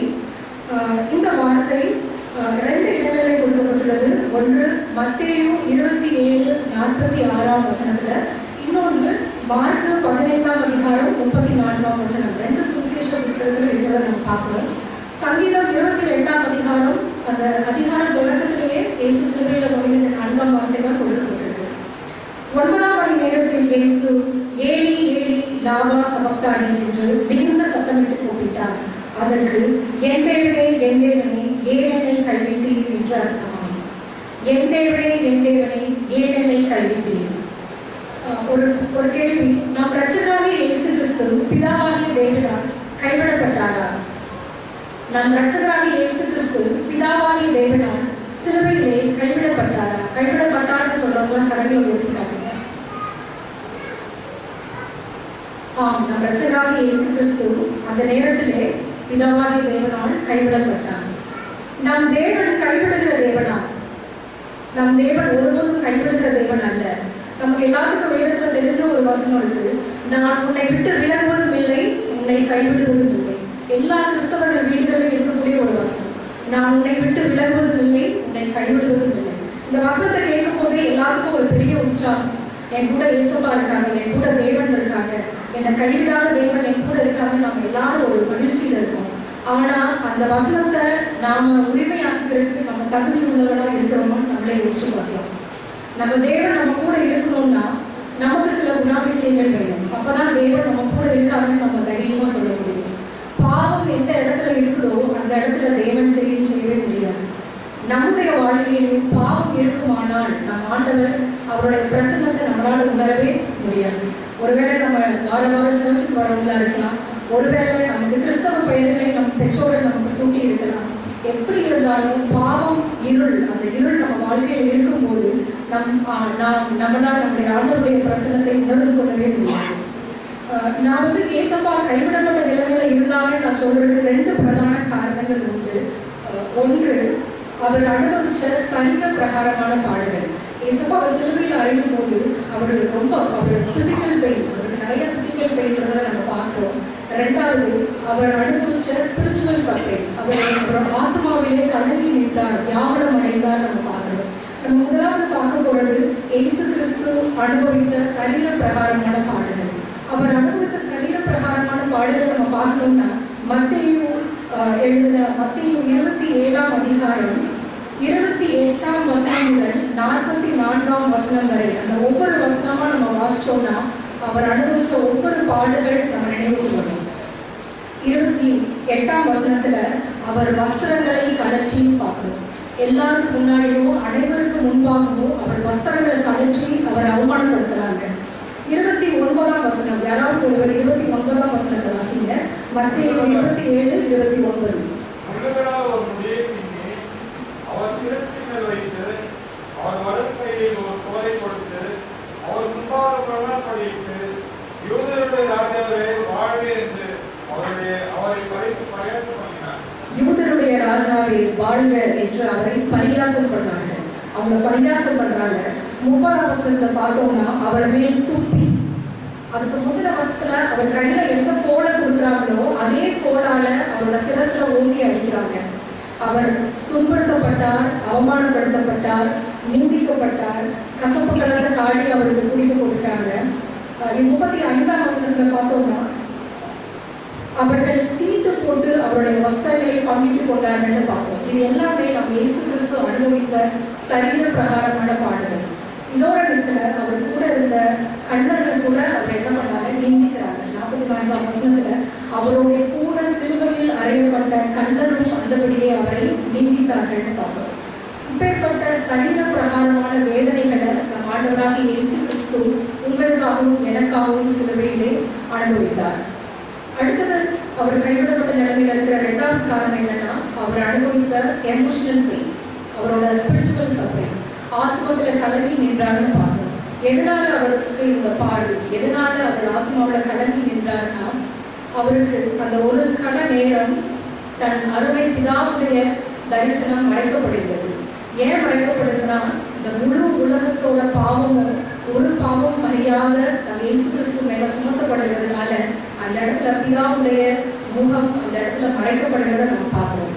நம்ம யோசிச்சு பார்த்தோம்னா நம்ம கூடவே அவர் கூடவே இருந்த சீஷனும் சிநேகிதமாகிய யூதாஸ் அவரை காட்டி கொடுத்து முத்தமிட்டு காட்டி கொடுத்த போது கூட நம்ம இயேசு கிறிஸ்து கடவுள தன்னோட இருந்த தன் பந்தியில இருந்து நான் மறிக்கவே இருந்தாலும் உம்மோடு உண்மை நான் மறுதளிக்க மாட்டேன்னு சொன்ன சீமோன் பேதுரு மறுதளித்து விட்டான். அதே அந்த விடுகிறதுக்குள்ள 3 நேரம் இயேசப்பாவை மறுதளிச்சுட்டான். அப்போ கூட இயேசப்பா கடங்கி போகல. ஒரு கூட்டத்தினர் ஜனங்கள் எப்போதும் நம்ம இயேசப்பா கூட இருப்பாங்க. எதுக்குன்னா அவரோட அற்புதங்கள் அடையாளங்கள் எப்பவும் அவர்கிட்ட இருந்து அற்புதங்களை பெற்றுக்கணும்னு ஒரு கூட்ட ஜனங்கள் எப்பவுமே கூட இருப்பாங்க. அவங்க சொல்றாங்க, தேவனுடைய குமாரனை தாவீதின் குமாரனை வாழ்கன்னு ஓசனா, தாவீதின் குமாரனுக்கு ஓசனான்னு சொல்ற அதே நாவுகள் இரக்கமற்று இவனை சிலுவையில் அறையுங்கள், இவனை சிலுவையில் அறையுங்கள்னு சொல்றாங்க. அப்போ கூட நம்ம ஏசப்பா கடவுள எப்போ கலங்கி நின்றாருன்னா, எப்போ தேவனுடைய பிரசன்னம் மறைக்கப்பட்டதோ, எந்த நொடி பொழுதுல தன்னுடைய பரிசுத்தராம் தந்தையின் முகம் அவருக்கு மறைக்கப்பட்டதோ, அந்த நேரத்துல அவர் கைவிடப்பட்ட நிலையில கலங்கி நிற்கிறத நம்ம பார்க்கிறோம். ஏசப்பா சிலுவையில கடித்து விடப்பட்டாருன்னு பார்க்கிறோம். அவங்க கூட கூடவே இருந்த சீஷர்கள் கூட அவரை பிரச்சனைன்னு வந்த போது அவரை விட்டு ஓடி போயிட்டாங்க. அவர் கூட யாருமே இல்லை, சீஷர்கள் இல்லை, தனக்கு அன்பாய் தனக்கு மிகுந்த உறவினர்கள் அன்பாய் இருந்தவர்கள் கூட தூரத்துல இருந்து நம்ம ஏசப்பாவை பார்க்கக்கூடிய ஒரு சூழ்நிலை, கடித்து விடப்பட்ட ஒரு சூழ்நிலை. அவர் அனுபவித்த இந்த மாதிரியான பாடுகளுக்கு என்ன காரணம்? ஏன் இந்த மாதிரி அவர் கைவிடப்பட்ட நிலைமையில் இருக்க வேண்டும்? எதற்காக இந்த பாடுகள்? அது மட்டும் இல்லாமல் பிதாவுடைய பிரசன்னம் மறைக்கப்பட்ட போது அந்த ஒரு கண நேரம் ஒரு பெரிய அந்தகாரம் சூழ்ந்திருக்கிறத நம்ம பார்க்கிறோம். There was full darkness. நம்ம வேதத்துல வாசிச்சோம்னா மத்தேயு 27ஆம் அதிகாரம் 45ஆம் வசனம், 6ஆம் மணி நேரம் முதல் 9ஆம் மணி நேரம் வரைக்கும் பூமி எங்கும் அந்தகாரம் உண்டாயிற்று. There was full darkness. எப்போ அந்த அந்தகாரம் உண்டாயிடுச்சுன்னா, எப்போ பிதாவுடைய முகம் குமாரனாக இயேசு கிறிஸ்துவுக்கு மறைக்கப்பட்டதோ அந்த நேரத்துல ஒரு இருள் சூழ்ந்த நிலை காணப்பட்டது. நம்முடைய வாழ்க்கையிலும் நம்ம கொஞ்சம் ஆராய்ந்து பார்க்கலாம். நம்முடைய உள்ளம் எப்படிப்பட்டதாக இருக்கிறது? நமக்குள்ள பாவ இருள் இருக்குதா? ஒருவேளை நம்ம கிறிஸ்தவர்கள் சொல்லிட்டு இருக்கோம், பாவ இருள் நமக்குள்ள நீண்ட நாட்களாக இருக்குமே ஆனால் நம்மளால் தேவனுடைய முகத்தை, அவருடைய பிரசன்னத்தை நம்மளால பார்க்கவே முடியாது. கிறிஸ்தவர்கள் அப்படின்னாலே அவங்களுக்கு உண்டான அடிப்படை குணாதிசயம் என்னன்னா பாவ உணர்வு இருக்கணும். இப்போ தேவனுக்கு பிரியமில்லாத ஒரு காரியம் நம்ம பண்றோம்னா நம்ம மனசாட்சி நம்மளை கொடுக்கலாம். பாவ உணர்வு, அந்த பாவ உணர்வு இருந்தால் மாத்திரம்தான் அந்த பாவத்திற்கு எப்படி வெளியில வரணும்னு நம்ம முயற்சி செய்யணும். நம்ம எடுக்கிற முயற்சிகளை கூட தேவன் அறிவிக்கிறார். நம்ம ஒரு பாவத்துக்கு வெளியில வர்றதுக்கு நான் என்ன முயற்சி எடுக்கிறேன், அவருடைய பார்வைக்கு மறைவானது ஒன்றும் இல்லைன்னு பார்க்கணும். நம்ம அந்த பாவத்தை விட்டு வெளியில வர்றதுக்கு நம்ம முயற்சி செய்தோம்னா கண்டிப்பா அதற்கு உதவி செய்யறதுக்கு நம்ம ஆண்டவர் வல்லமையுள்ள ஆண்டவராக இருக்கிறார். இன்னும் ஒரு சில கூட்டக்காரர் இருக்காங்க, கிறிஸ்தவர்கள் இருக்காங்க, ஆலயத்திற்கு வர்றாங்க, ஜெபம் செய்யறாங்க, பாவ உணர்வு இருக்குது அவங்களுக்கு. பாவம் செய்யும் போது கர்த்தர் பேசுகிறார், வேத வசனத்தின் மூலமா பேசுறார். ஆனாலும் அவங்களால பாவத்திற்கு வெளியில வர முடியல. அதுக்கு என்ன காரணம்னா அவங்க உடலளவுல ஆண்டவர்கிட்ட மன்னிப்பு கேட்கிறாங்க. உடல்களினால் இசப்பா இந்த பாவத்துல என்னை மன்னிங்கன்னு கேட்கிறாங்க. ஆனா அவங்களோட உள்ளம் எப்படிப்பட்டதா இருக்குன்னா இன்னும் அந்த பாவத்தை இச்சிக்கிறதா இருக்கு, இன்னும் அந்த பாவத்தை விரும்புகிறதா இருக்கு. அப்பேற்பட்ட உள்ளத்தோடு நம்ம ஆண்டவர்கிட்ட வந்தோம்னா அதை ஆண்டவர் அறிவார். நம்ம என்னைக்கு நம்ம செய்யற பாவத்துக்காக நம்ம மனம் வருந்தி நொறுங்குண்ட இதயம் உள்ளவர்களாய் மனம் கசந்து என்னைக்கு நம்ம அவர்கிட்ட திரும்புறோமோ அப்பொழுது நம் ஆண்டவராக இயேசு கிறிஸ்து நம்மை மீட்க வல்லமையுள்ளவராக இருக்கிறார். இந்த 4ஆம் வசனத்துல இருந்து மீட்பு அப்படிங்கிறது நம்ம பார்க்கிறோம். நம்ம இயேசு கிறிஸ்து நம்மை மீட்க வல்லவர் நம்ம அருகே இருக்கிறார். எப்ப நம்ம பாவத்திலிருந்து வெளியில வர்றது நம்ம அறிக்கை இடுகிறோமோ, முழு இதயத்தோடு அறிக்கை இடுகிறோமோ அப்பொழுது நம்மை மீட்க வல்லமை படைத்தவர் நம்ம அருகே இருக்கிறார். நம்ம இயேசு கிறிஸ்து பாவம் அறியாத அவர் பாவமானார். ஒரு பாவமும் அறியாத அவர் உலகத்தில் இருந்த நாள் முதல்ல அவர் குற்றமே செய்தார். அவரும் இதே பாவம் நிறைந்த உலகத்துல தான் இருந்தார். அவர் இருந்ததும் இதே பாவங்கள் இருந்துச்சு, அவரை சுற்றி எல்லா பாவமும் இருந்துச்சு. ஆனாலும் அவர் பாவம் அறியாதவராக இருந்தார். எப்படி அவரால் முடிஞ்சிச்சு அப்படின்னா அவர் தேவனோடு இருந்த ஐக்கியத்தினாலதான் அது முடிஞ்சு. நம்ம யோவான் எழுதின சுவிசேஷம் யோவான்ல ஒரு வசனம் இருக்கு, நீர் என்னிலேயும் நான் உண்மையிலேயும் நிலைத்திருக்கிறது போல, நீர் என்னிலேயும் நான் உண்மையிலேயும் நிலைத்திருக்கிறது போல. அவர் பூமியில இருந்த நாள் வரைக்கும் பிதாவோட நல்ல ஒரு ஐக்கியத்தோடு இருந்தார். எப்போ அவருக்கு அந்த ஐக்கியத்துல ஒரு சிறு பிளவு உண்டாயிற்றோ அந்த நேரத்துல தன் ஆத்மாவோட மிகுந்த கலக்கமிட்டு, அந்த ஆங்கில வேதாகமத்தில் பார்த்தோம்னா ஜீசஸ் கிரைட் அவுட் அப்படின்னு இருக்கு வசனத்துல. மிகுந்த ஆத்மா வியாகுலம் அடைந்து அவர் கதறி அழுகிறத நம்ம பார்க்கிறோம். நம்ம இயேசு கிறிஸ்து சிலுவையில நமக்காக தான் அடிக்கப்பட்டார், நொறுக்கப்பட்டார். வாசிக்கலாம், ஏசாயா 59ஆம் அதிகாரம் வசனங்கள் 1-2.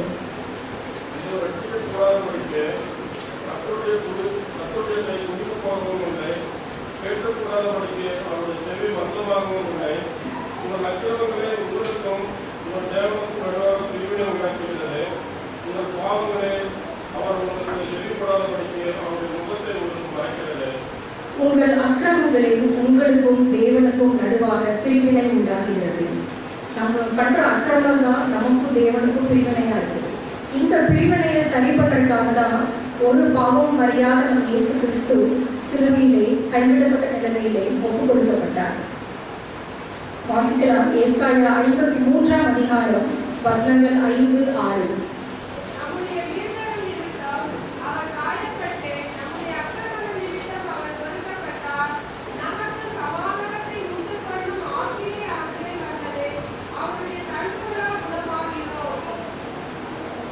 அடுத்த வசனத்தை பார்த்தோம்னா, நாம் எல்லாரும் ஆடுகளைப் போல வழிதப்பி திரிந்து அவனவன் தங்கள் வழியிலே போனோம். கர்த்தரோ நம் எல்லாருடைய அக்கிரமத்தையும் அவர் மேல் விடப்படினார். கர்த்தர் என்ன பண்றாங்க? நம்ம எல்லாரோட அக்கிரமத்தையும் ஒரு பாவம் அறியாத இயேசு கிறிஸ்து மேல விடப்பட்டதுனாலதான் அந்த இடத்துல இயேசு சுவாமி சிலுவையிலே கைவிடப்பட்ட நிலைமையில இருக்கிறார். இயேசு கிறிஸ்து நமக்காக ஜீவ பலியா ஒப்பு கொடுத்ததுக்கு அப்புறம் என்ன நடந்ததுன்னு நம்ம பார்க்கலாம். வாசிக்கலாம். எபேசியர் 5ஆம் அதிகாரம் 8ஆம் வசனம். எபேசியர் 5:8. நீங்கள் அந்தகாரமாய் இருந்தீர்கள், இப்போது கர்த்தருக்குள் வெளிச்சமாய் இருக்கிறீர்கள், வெளிச்சத்தின் பிள்ளைகளாய் நடந்து கொள்ளுங்கள். முற்காலத்தில் நீங்கள் அந்தகாரமாய் இருந்தீர்கள், இப்பொழுதோ கர்த்தருக்குள் வெளிச்சமாய் இருக்கிறீர்கள். இதுதான் இயேசு கிறிஸ்து நமக்கு இந்த நாளில் கொடுக்கிற ஒரு நம்பிக்கை. ஒருவேளை நம்ம அந்த 4ஆம் வசனத்தை கேட்கும்போது என் தேவனே ஏன் என்னை கைவிட்டி நம்ம கேட்கும்போது இது ஒரு நம்பிக்கை இல்லாத வார்த்தையா நமக்கு தெரியலாம். ஆனா இயேசு கிறிஸ்து எப்போது இருக்கிற உங்களையும் என்னையும் பார்த்து சொல்வது நமக்கு மீட்பை உண்டு பண்ணுகிறதற்காகவே நம் ஆண்டவராக இரட்சகராக இயேசு கிறிஸ்து சிலுவையிலே நமக்காக ஜீவ பலியாகிய தன் சரீரத்தை ஒப்புக் கொண்டிருக்கிறார். ரெண்டாவது பார்த்தோம்னா, தேவன் நம் மீது எவ்வளவு அன்பு கொண்டிருக்கிறார் என்பது நம்ம இந்த வார்த்தைகளால் நம்ம தெரிஞ்சுக்கிறோம். தேவன் நம் மீது அவ்வளோ இரக்கம், அவ்வளோ அன்பு நம் மீது கொண்டிருக்கிறதுனாலதான் தன் சொந்த குமாரனையை ஜீவ பலியாக நமக்காக சிலுவையிலே ஒப்புக் கொண்டிருக்கிறார். தலைமையில் ஜெயிச்சோம். கிருபையிலிருந்து நல்ல ஆண்டவரே இயேசுப்பா, நாங்கள் கேட்ட இந்த நல்ல சத்தியத்திற்காக நமக்கு நன்றி செலுத்துகிறோம். அப்பா, நீர் எவ்வளவு இடைப்பட்டதற்காக உங்களுக்கு நன்றி சுவாமி. இந்த வேலையில கர்த்தாவே, எப்பேற்பட்ட பாவ இருள் இந்த வாழ்க்கையில எங்களை சூழ்ந்து இருந்தாலும் கர்த்தாவே நீர் எங்களை ரட்சிக்க வல்லவராக இருக்கீங்கப்பா. அந்த பாவ இருந்தது கர்த்தாவே எங்களுக்கு ஒரு பெரிய மீட்பை கொடுத்துருக்கீங்க. அந்த மீட்புக்காக நாங்கள் நன்றி செலுத்துகிறோம்ப்பா. தேவனே, நீர் எங்கள் மீது பாராட்டுகிற அன்புக்காக, கிருபைக்காக, இரக்கத்துக்காக நாங்கள் நன்றி செலுத்துகிறோம்.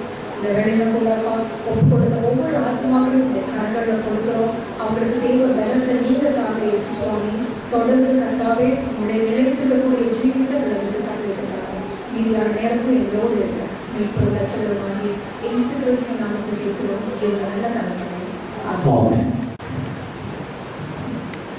இயேசு கிறிஸ்து நாமத்தில் அன்பின் வாழ்த்துக்களை நான் தெரிவித்துக் கொள்கிறேன். இந்த வேலையிலும் கூட தேவன் பாராட்டினா ஒரு பேசணும்னா உங்கள் அனைவரும் சேர்ந்து இந்த 7 வார்த்தைகளை தியானிப்பதற்கு தேவன் தந்த கிருபையினால் நான் அவருக்கு நன்றி செலுத்துகிறேன்.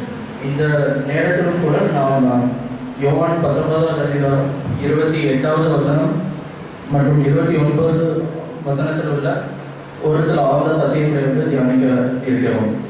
இந்த 2 வசனங்களுக்கு ஆரம்பமாக இயேசு கிறிஸ்து இந்த இடத்தில் எந்த நிலைமையில் இருந்தார் என்பதை நான் இதற்கு முன்பாக நான் சொல்ல ஆசைப்படுகிறேன். அவர் சிலுவையை தொங்கு கொண்டு தமது 2 கைகளிலும் அவர் ஆணி அடிக்கப்பட்டவர், கால்களிலும் ஆணி அடிக்கப்பட்டவர். அவர் சிலுவையை தொங்கிக் கொண்டிருக்கிறார். அவர் அப்படி தொங்கிக் கொண்டு இருப்பதற்கு முன்னாளிலும் அந்த நாளிலும் அவருக்கு அடைக்கப்பட்டிருக்கிறார். அவருடைய சதைகள் எல்லாம் பிந்து அவர்களுடைய ரத்தம் சொட்ட அந்த இடத்தில் முற்றிலும் தடுக்கப்பட்டவராக இந்த இடத்தில் இருந்து கொண்டிருக்கிறார். அந்த கொல்கத்தா மலைப்பகுதி இஸ்ரேல் தேசத்தில் உள்ள மலைப்பகுதி என்பது நம் நாட்டை போல் ஒரு மிகவும் டெம்பரேச்சர் அதிகமான ஒரு பகுதியில் தான் நாம் பார்க்கிறோம். பர்டிகுலராக அந்த சிலுவை மரணம் என்பது மிகவும் ஒரு அந்த குற்றம் செய்தவர்களுக்கு மிகுந்த வலி உண்டு பண்ண வேண்டும் என்றால் ரோமர்கள் மிகவும் அதிக டெம்பரேச்சர் டைமில் தான் போய் அந்த குற்றம் செய்கிறவங்களை அடிக்கிறவங்க இருக்கிறாங்க. அப்போ அந்த டைமில் தேவன் இந்த இடத்துல இந்த நாளிலும் அவர் சிலுவையிலே மறிப்பதற்காக அவருக்கு ஒப்புக் கொடுக்கப்படுகிறார். அப்படி ஒப்புக் கொடுக்கப்படும்போது அவர் தாகமாக இருக்கிறேன் என்று சொல்வார். இந்த தாகமாக இருக்கிறேன் என்பதை நாம் நேரடியாக நாம் எடுத்துக்கொண்டால் அவர் மாம்சீகமாக அவர் தாகமாக இருக்கிறேன் என்பது சொன்னது ஒரு வகையில் நம்ம எடுத்துக்கொள்ள முடியும். ஏனென்றால் தேவன் மாம்சத்தில் வந்தார். மாம்சத்தில் வந்து நம்மை போல அவர் வந்து பாடுபட்டு அவர் வந்து இந்த உலகத்தில் மறைத்தார். அதனால தான் இயேசு கிறிஸ்துவோட வருத்தப்பட்ட பாடம் சொல்ற நீங்க எல்லோரும் இந்த இடத்துல வரலாம், நான் உங்களுக்கு இடைப்படுகிறேன். நாம் பாடுகிற பாடு எல்லாவற்றையும் தேவன் நமக்கும் மிகவும் அதிகமாக அவர் வந்து பண்ணியிருக்கிறார். அதனால இந்த இடத்துல வந்து தாமா இருக்கிறது இயேசு கிறிஸ்து மாம்சத்தில் வந்தார் என்பதை நமக்கு காட்டிக் கொடுக்கிறதா இருக்கு. ஏன்னா புதிய ஏற்பாட்டு வசனத்தை நம்ம பார்க்கும்போது மாம்சத்தில் வந்த கிறிஸ்துவை அழைக்கப்படுகிற ஆவியே தேவனுடைய ஆவி என்பதை பார்க்கிறோம். நமக்கு தேவன் பாராட்டின அந்த ஒரு கிருபை, அந்த ஒரு இரக்கத்தை, மனுஷனாய் வந்ததை ஒரு நியமிக்கக்கூடிய ஒரு ஆணித்தனமான ஒரு காரியத்தை காட்டக்கூடியதாக இந்த தாகமா இருக்கிறேன் என்று மாம்சீகரமாக சொன்னது இருக்கிறது. இது மாத்திரமா தாகமா இருக்கிறேன் என்பதை நாம் பார்த்தால் சங்கீதம் 42:2 படி நாம் பார்த்தோம்னால் என் ஆத்மா தேவன் மேல், ஜீவனுள்ள தேவன் மேலே தாகமா இருக்கிறது, நான் எப்பொழுது தேவனுடைய சன்னதியில் வந்திருப்பேன் என்ற சங்கீத புத்தகத்தை நம்ம பார்க்கிறோம். இங்கு கொடுக்கப்பட்டிருக்கிற இந்த தாகம் என்பது ஆத்ம தாகத்தை வந்து கொடுக்கிறது. நாம் 2 வசனத்தையும் ஒப்பிட்டு பார்த்தால் இந்த தாகம் என்பது தேவன் மாம்சீகரமா சொன்னதாக இருந்தாலும் கூட இன்னொரு ஆவிக்குரிய அர்த்தத்தை நம்ம பார்க்கும்போது அது மாம்சீக ஒரு ஆத்ம தாகமாய் வந்து இருக்கின்றது. மற்றும் சங்கீதம் 63:1 இன்னும் ஒரு சில வசனங்களில் நாம் இந்த தாகம் என்பது ஆத்ம ரீதியான தாகம் என்பதை நாம் பார்க்கணும். ஏன் தேவன் இந்த ஆத்ம ரீதியமான ஒரு தாகத்தை அவர் சொல்கிறார்? ஏன்னா இயேசு கிறிஸ்து தேவனாகிய பிதாவை விட்டு பிரிந்து இருந்ததே கிடையாது. இந்த சிலுவை மரணத்து தருவாயிலே தவிர வேறு எந்த ஒரு நிலையிலும் அவர் பிரிந்ததே கிடையாது. ஆவியானவர் ஜலத்தின் மேல் ஆசீர்வாதம் கொண்டார். தேவன் வெளிச்சம் உண்டாக கடவுள் என்றால் வெளிச்சம் உண்டாயிற்று. வார்த்தை செயல்படுறது பிதா இருந்தார், ஆவியானவர் இருந்தார். இயேசு கிறிஸ்து இந்த உலகத்தில் மனிதனாக அவதரிக்கும் போது 3 பேர் இணைந்துதான் இருந்தார்கள். அவர் அற்புதம் செய்யும் போதும் இந்த உலகத்தில் நடக்கும்போது எல்லோரும் சேர்ந்துதான் வந்திருந்தார்கள். பழைய ஏற்பாட்டில் மோசையுடனே பேசும்பொழுதும் அந்த முச்சடியிலும் ஆவியான இயேசு கிறிஸ்து அந்த இடத்துல ஏஞ்சல் ஆஃப் தி லார்ட் அப்படின்னு வந்து கொடுக்கப்பட்டிருக்கும். அப்போ எல்லா நேரத்திலும் சேர்ந்துதான் இருக்காரு. இந்த இடத்துல அந்த தாகமா இருக்குன்னு சொன்னா தேவனுடைய முகம் அவருக்கு வந்து மறைக்கப்படுகிறது. ஏனென்றால் நம்முடைய பாவங்களை அவர் சுமக்கும் போது தேவன் இடத்தில் அந்த பாவத்திற்கான ஒரு இடம் கிடையாது. இயேசு கிறிஸ்துவை ஒப்புக் கொடுக்கும் போது அவர் இந்த பாவத்தை அவர்கள் சுமக்கும் போது தேவனுடைய பிரசனம் அவருக்கு மறைக்கப்படுகிறது. இதுக்கு ஒரு எக்ஸாம்பிள் நான் வந்து சொல்றேன்னா, ஒரு சின்ன குழந்தை எடுத்துக்கோங்க. எங்கேயாவது ஒரு கூட்டத்தில் தொலைஞ்சிருச்சுன்னா அந்த குழந்தை வந்து ரொம்ப அவங்க அப்பா அம்மா வந்து தெரிஞ்சிச்சுன்னா அந்த குழந்தை வந்து எப்படி கதறும், இந்த மாதிரி விட்டு போயிட்டேன் அப்படின்னு சொல்லிட்டு ஒரு ஏக்கம் வந்து அவங்க அந்த சின்ன குழந்தைகளோட இருக்கும். அந்த அந்த அந்த உணர்வை வந்து அந்த குழந்தையால மட்டும் தான் புரிஞ்சுக்க முடியாது. அதுபோல தேவன் பிதாவை விட்டு பிரிந்திருக்கும் போது இந்த இடத்துல கதறுகிறார், தாகமா இருக்கிறேன். ஏனென்றால் அவருடைய ஆத்மா தேவனை விட்டு அந்த இடத்துல கூட பிரிந்திருக்கிறது. இன்னும் ஒரு வசனம், இன்னும் ஒரு சற்று பார்த்தோம்னா வேத வாக்கியம் நிறைவேறத்தக்கதாக தாகமா இருக்கிறேன் என்று சொல்கிறார். வேத வாக்கியம் நிறைவேறத்தக்கதாக தாகமா இருக்கிறேன். எங்க இந்த மாதிரி வேத வாக்கியம் வந்து கொடுக்கப்பட்டிருந்து பார்த்தால் சங்கீதம் 22:15 என் பலன் ஓட்டை போல் சாய்ந்து என் நாவு மேல்வாயோடு ஒட்டிக்கொண்டது என்னை மரண தூரிலே போடுகிறேன். இன்னும் ஒரு வசனத்தை பார்த்தோம்னா சங்கீதம் 69:21 என் ஆகாரத்தை கசப்பு கலந்து கொடுத்தார்கள், என் தாகத்துக்கு காடியை கொடுத்தார்கள். இந்த 2 வசனமும் நேரடியாக தேவன் இந்த இடத்தில் கூட அவர் தாகமா இருக்கிறேன் என்பதற்கும் அவர் அடுத்து நடக்க போற அந்த காரியத்திற்கும் முன்கூட்டியே 1000 வருடங்களுக்கு முன்பே சங்கீத புஸ்தகத்தில் எழுதி வைக்கப்பட்டிருக்கு. அதனால்தான் நம்முடைய வேதாகம் காலத்துக்கு அப்பாற்பட்டது. இந்த வேதாகம் எந்த சூழ்நிலையிலும் இது வந்து நமக்கு ஒரு ஆதாரமாக இருக்கும். ஏன்னா அவரை அல்பம் உபயோகமா இருக்கிறார் என்று வந்து சொல்லியிருக்கிறார்.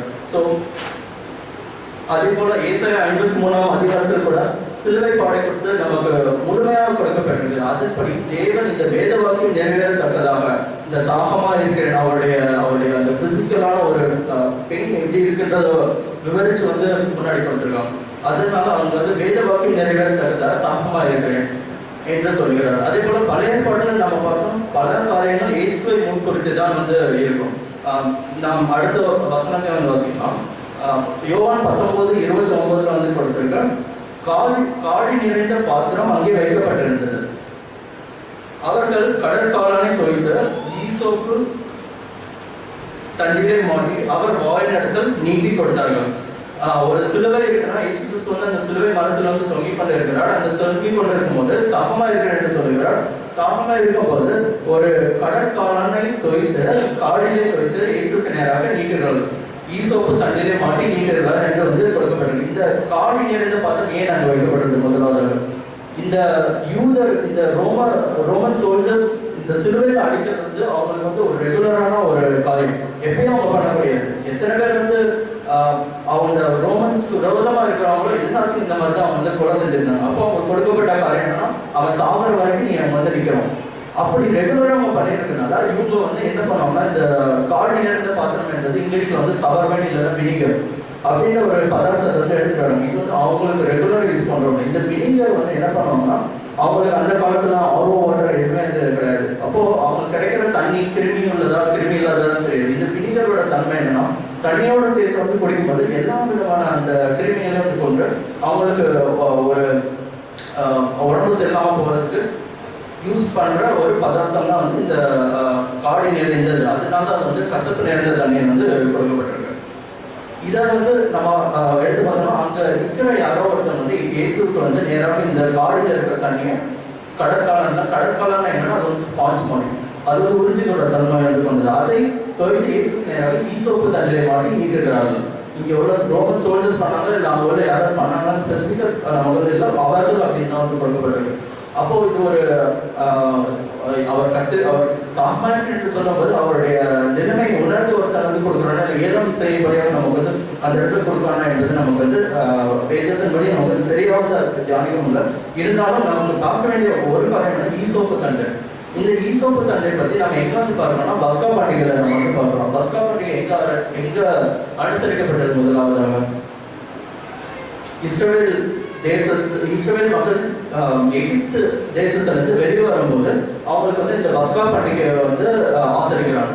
அந்த பஸ்கா பண்டிகையில கடைசியில் வந்து என்ன சொல்லப்படுதுன்னா யாத்திராமம் 12:22 ஈசோப்பு கொழுந்தின் கொத்தை எடுத்து கிண்ணியிலே இருக்கும் ரத்தத்திலே தொய்த்து அதில் இருக்கும் அந்த ரத்தத்தின் வாசல் நிலைக்காலில் மேற்சட்டத்திலும் வாசலில் நிலைக்கால் இரண்டிலும் தெரியுங்கள் விடைக்காலம் வரைக்கும் உங்களுக்கு ஒருவரும் வீட்டு வாசலை விட்டு புறப்படணும். இது 10வது வாதை பற்றி கொடுக்குற ஒரு விஷயம். இந்த 10வது என்ன தலை மகன்கள் எல்லாரும் வந்து சங்கரிக்கப்படுவாங்க. அப்போ இஸ்ரவேல் சொல்றாரு உங்களோட இடத்துல அந்த மாதிரி நடக்கப்படுதுன்னா நீங்க ஒரு ஆட்டுக்குட்டி எடுத்து அதோடைய ரத்தத்தை எடுத்து நீங்க என்ன ஈசோப்பு தண்டு மூலியமாக அந்த நிலைக்காலங்களை வந்து நம்ம வந்து தெளிக்கணும். அப்படி தெளிக்கும் போது என்ன ஆகும்? அந்த ஈசோப்பு தண்டனுடைய ரத்தம் தெளிக்கப்பட்ட இடத்துல வந்து அந்த தூதனானவர் கடந்து போகும்போது சாவு வந்து நெருங்காது. இதே காரியம் இயேசு கிறிஸ்து சிலுவையில் இருக்கும்போது அவர் ரத்தம் சொல்றது அடுத்து தொங்கிக் கொண்டிருக்கிறார். அப்பொழுது ஈசோப்பு தண்டு மூலியமாக அவருக்கு நேராக நீக்கிறார்கள். ஸோ இயேசு கிறிஸ்து ஒரு வழியை நமக்காக இந்த இடத்துல கூட ஒன்று பெறுகிறார். நான் சொன்ன போல பழைய ஏற்பாடு காரியங்கள் எல்லாருமே புதிய ஏற்பாட்டினுடைய ஒரு முன்னோட்டமாக இருக்கிறது. பழைய ஏற்பாட்டில் அந்த இஸ்ரவேலர் அந்த எகிப்திலிருந்து வெளியே வர்றதுக்கு காரணமாக இருந்த அந்த நிகழ்வு தான் இயேசு கிறிஸ்துவை குறிக்கிறதாய் கூட இந்த இடத்துல கூட இருக்கிறது. இதே போல நான் கடைசியில் வந்து என்ன சொல்லணும்னா நம்மளுடைய தாக்கம் வந்து எதை குறித்து வந்து இருக்கிறது. நம்மளுடைய தாக்கம் வந்து நிறைய நேரங்களில் நம்மளுடைய பர்சனல் அம்பிஷன்ஸ் நம்ம அச்சீவ் பண்ணுறது, நம்ம ஒரு போஸ்டிங் போகிறது, நம்மளுடைய செல்ஃப் சாட்டிஸ்ஃபேக்ஷன் அதுக்காண்டி பண்ணுற காரியங்கள் பல இருக்கும். ஆனால் எல்லாத்தையும் நீங்கள் அச்சீவ் பண்ணி பாருங்க, அதுக்கு அடுத்த ஒரு ரிட்டைர்மெண்ட் வரும். அந்த தாகம் வந்து நமக்குள்ள வந்து இன்க்ரீஸ் ஆகிட்டு தான் கொண்டு இருக்குமே தவிர அது வந்து நிற்குமான்னு வந்து சொல்ல முடியாது. அப்போது நம்முடைய தாகம் எப்போதான் வந்து தீர்க்கப்படும்னா சங்கீதம் 42 புறப்படும் மாண்பு நீரோடை வாஞ்சித்து கதறு தேவனே என் ஆத்மா உண்மை நோக்கி வாஞ்சித்து கதறுகிறது. இந்த சங்கீதம் கூட நம்முடைய ஆத்மா எப்போது தேவனை விட்டு பிரிந்திருக்கிறது என்பது நமக்குள்ள ஒரு தாகமாக வந்து இருக்கின்றதோ அப்பொழுதுதான் வந்து தேவனுடைய அந்த தாகம் நமக்குள்ள இருக்கிற ஒரு தாகம் வந்து தீர்க்கப்படும். அதே போல அந்த சமாரியா ஸ்திரியை பற்றி நான் வந்து சொல்ல ஆசைப்படுறேன். யோவான் 7:37-38 வசனத்திலும் கூட அந்த சமாரியா ஸ்திரீ இயேசு அந்த சமாரியா ஸ்திரியோட ஒரு உரையாடல் நடத்தி கொண்டிருக்கிறார். அந்த பெண் வந்து அந்த கிணறு இருக்கிற இடத்துல வருகிறார் தண்ணி எடுக்க வரும்போது இயேசு கிறிஸ்து அந்த இடத்துல வந்து இருக்கிறார். இயேசு கிறிஸ்து அந்த சமாரியா ஸ்திரியை பற்றி கேட்கிறார். அவருக்கு பிரதியுத்தமாக இந்த தண்ணீரை கொடுக்கிறது யோவான் 4:13 இயேசு அவருக்கு பிரதியுத்தமாக இந்த தண்ணீரை கொடுக்கிறது மறுபடியும் தாகம் உண்டாகும் என்று சொல்கிறார். அப்பொழுது அந்த பெண்ணிடத்தில் தேவன் கேட்கிறார் உன்னுடைய புருஷன் யார் அப்படின்னு கேட்கிறார். அப்போ அவளுக்கு என்ன சொல்றேன் எனக்கு புருஷன் இல்லை அப்படின்னு. நீ சரியாக சொன்னா உனக்கு வந்து 5 பேர் இருந்தாலும் இப்போது இருக்கணும் உன்னோட புருஷன் இல்லை. இதை நம்ம வாழ்க்கையில ஒப்பிட்டு பார்த்தா நம்ம வந்து நிறைய ப்ரையாரிட்டிஸ் வந்து வச்சிருப்போம் நம்ம லைஃப்ல. ஃபர்ஸ்ட் இந்த காரியம் பண்ணோம், அடுத்து இந்த காரியம் பண்ணணும், உலக பிரபலம் பல ப்ரையாரிட்டிஸ் நம்மளுடைய வாழ்க்கையில இருக்கும். எல்லாத்தையும் அவன் வந்து ட்ரை பண்ணி பார்த்துட்டான். ஏன் ஒருத்தனால இன்னொருத்த அதே மாதிரி இன்னொரு காரியம் அந்த மாதிரி நிறைய ட்ரை பண்ணி பார்த்தான். இருந்தாலும் அவனுக்கு வந்து ஒரு தாகம் தீரவே இல்லை. அப்பதான் இயேசு கிறிஸ்து வந்து சொல்லுகிறார் இந்த வெள்ளில் இருக்கிற தண்ணி நீ வந்து குடிச்சோன்னா மறுபடியும் தாகம் உண்டாகும். ஆனால் இயேசு கிறிஸ்து நானே ஜீவ தண்ணீராக இருக்கிறேன், என்னுடைய அந்த ஜீவ தண்ணீரை நீ ஏற்றுக்கொண்டா உனக்கு வந்து தாகமே உண்டாகாது என்று வந்து இயேசு கிறிஸ்து வந்து சொல்கிறான். கடைசியாக ஒரு வசனம் யோவான் 7:37-38 படி, பண்டிகை கடைசி நாளாகிய பிரதான நாள் இயேசு கிறிஸ்து என்று சத்தமிட்டு ஒருவன் தாகமா இருந்தால் என்னிடத்தில் வந்து பானம் பண்ண கடவன், வேத வாக்கியம் சொல்லுகிறபடி என்னிடத்தில் விசுவாசமா இருக்கிறவன் எவனோ அவன் உள்ளத்திலிருந்து ஜீவ தண்ணீர் உள்ள நதிகள் ஓடும் என்றார். ஸோ கடைசியாக என்ன சொல்றேன்னா, ஜீசஸ் டைட் டோஸ்டி, அவர் வந்து தாகத்தோடு வந்து மறைக்கும் போது, ஆனால் அவர் வந்து he was refreshed, அவர் வந்து ஒரு ஜீவ தண்ணீராக அவர் வந்து வைத்திருந்தார். To quench the thirst of all, எல்லாருடைய தாகத்தையும் தீர்ப்பதற்காக. தலைவர் தாண்டி தெரியும் அப்படி இந்த அருமையான கண்டிப்பாக நிறைவேற்ற நீங்கள் அந்த அருமையான நேரத்தில் கூட ஆண்டவரே, நீவே எங்களோட தாகமாக இருக்கிற நாகமாக எப்பொழுதும் ஆண்டவரே, அனைத்திலும் ஆண்டவரே, அப்போ உங்களை நோக்கி பார்த்து அப்போ ஒவ்வொரு ஆண்டவரே நாங்கள் நிறைவாக இருக்கும்படியாக நினைச்சிருக்காங்க. உங்களுடைய பிரசன்னம் ஆண்டவரை வழி நடத்துகிற ஆண்டவரை எங்களோடு கூட இருக்கட்டும். அப்போ இந்த ஆராதனை கூட ஆசீர்வாதிங்க ஆண்டவரை எங்களை கலந்து கொள்ள இருக்கணும். ஐசா நாம் கேட்கிறேன் நல்லதாவே. என் கண்களையும் என் வீட்டில் நோயை கட்டாவே, என் வாயின் வார்த்தைகளும் என் இதயத்தின் தியானமும் உங்கள் சமூகத்தில் பிடித்தியாக இருப்பதாக. ஆமென். இந்த நேரத்திலே கற்றுக்கொண்ட அந்த மேலான வாய்ப்புக்காக அவருக்கு நன்றி செலுத்துகிறார். நான் 30 நிமிடம் அவர் நேரத்தில் என்னையும் அவர் ஒரு கல்வியாக நினைத்து பாரம்பரியத்தை பேச கர்த்தர் உதவி செய்தார். அவருக்கு என்னுடைய அவர் கிறிஸ்துவ நாமத்திலே வாழ்த்துக்களை தெரிவித்துக் கொள்கிறேன். இந்த தருணத்தை கொடுத்த போதகர் ஐயாவுக்கும் சபை மூப்பர் அவர்களுக்கும் என் நன்றி தெரிவித்துக்.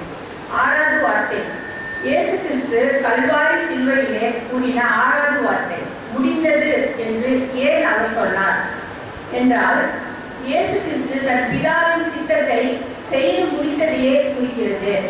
ஒருவரும் கெட்டு போவது பிதாவின் சித்தம் அல்ல. மத்தேயு 24:13 படிப்போம். மத்தேயு 24:13 முடிவு பரியந்தம் நாம் ரட்சிப்பு நிலைத்திருக்க வேண்டும் அப்படின்னு ஆண்டவர் சொல்றாரு. முடிந்தது என்று சொன்ன உடனே திரைச்சீலை 2ஆக கிழிந்தது. யோவான் 19:30 இயேசு காடியை வாங்கின பின்பு முடிந்தது என்று சொல்லி தலையை சாய்த்து ஆவியை ஒப்புக் கொடுத்தார். சிலுவை பாடுன்றது ரொம்ப ஓரமான காட்சி. அந்த காட்சியை நம்ம வருஷம் நம்ம பார்த்துருக்கோம்.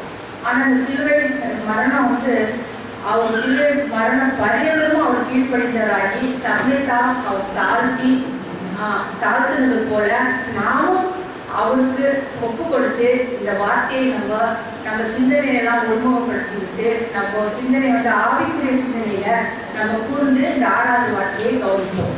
முடிந்தது.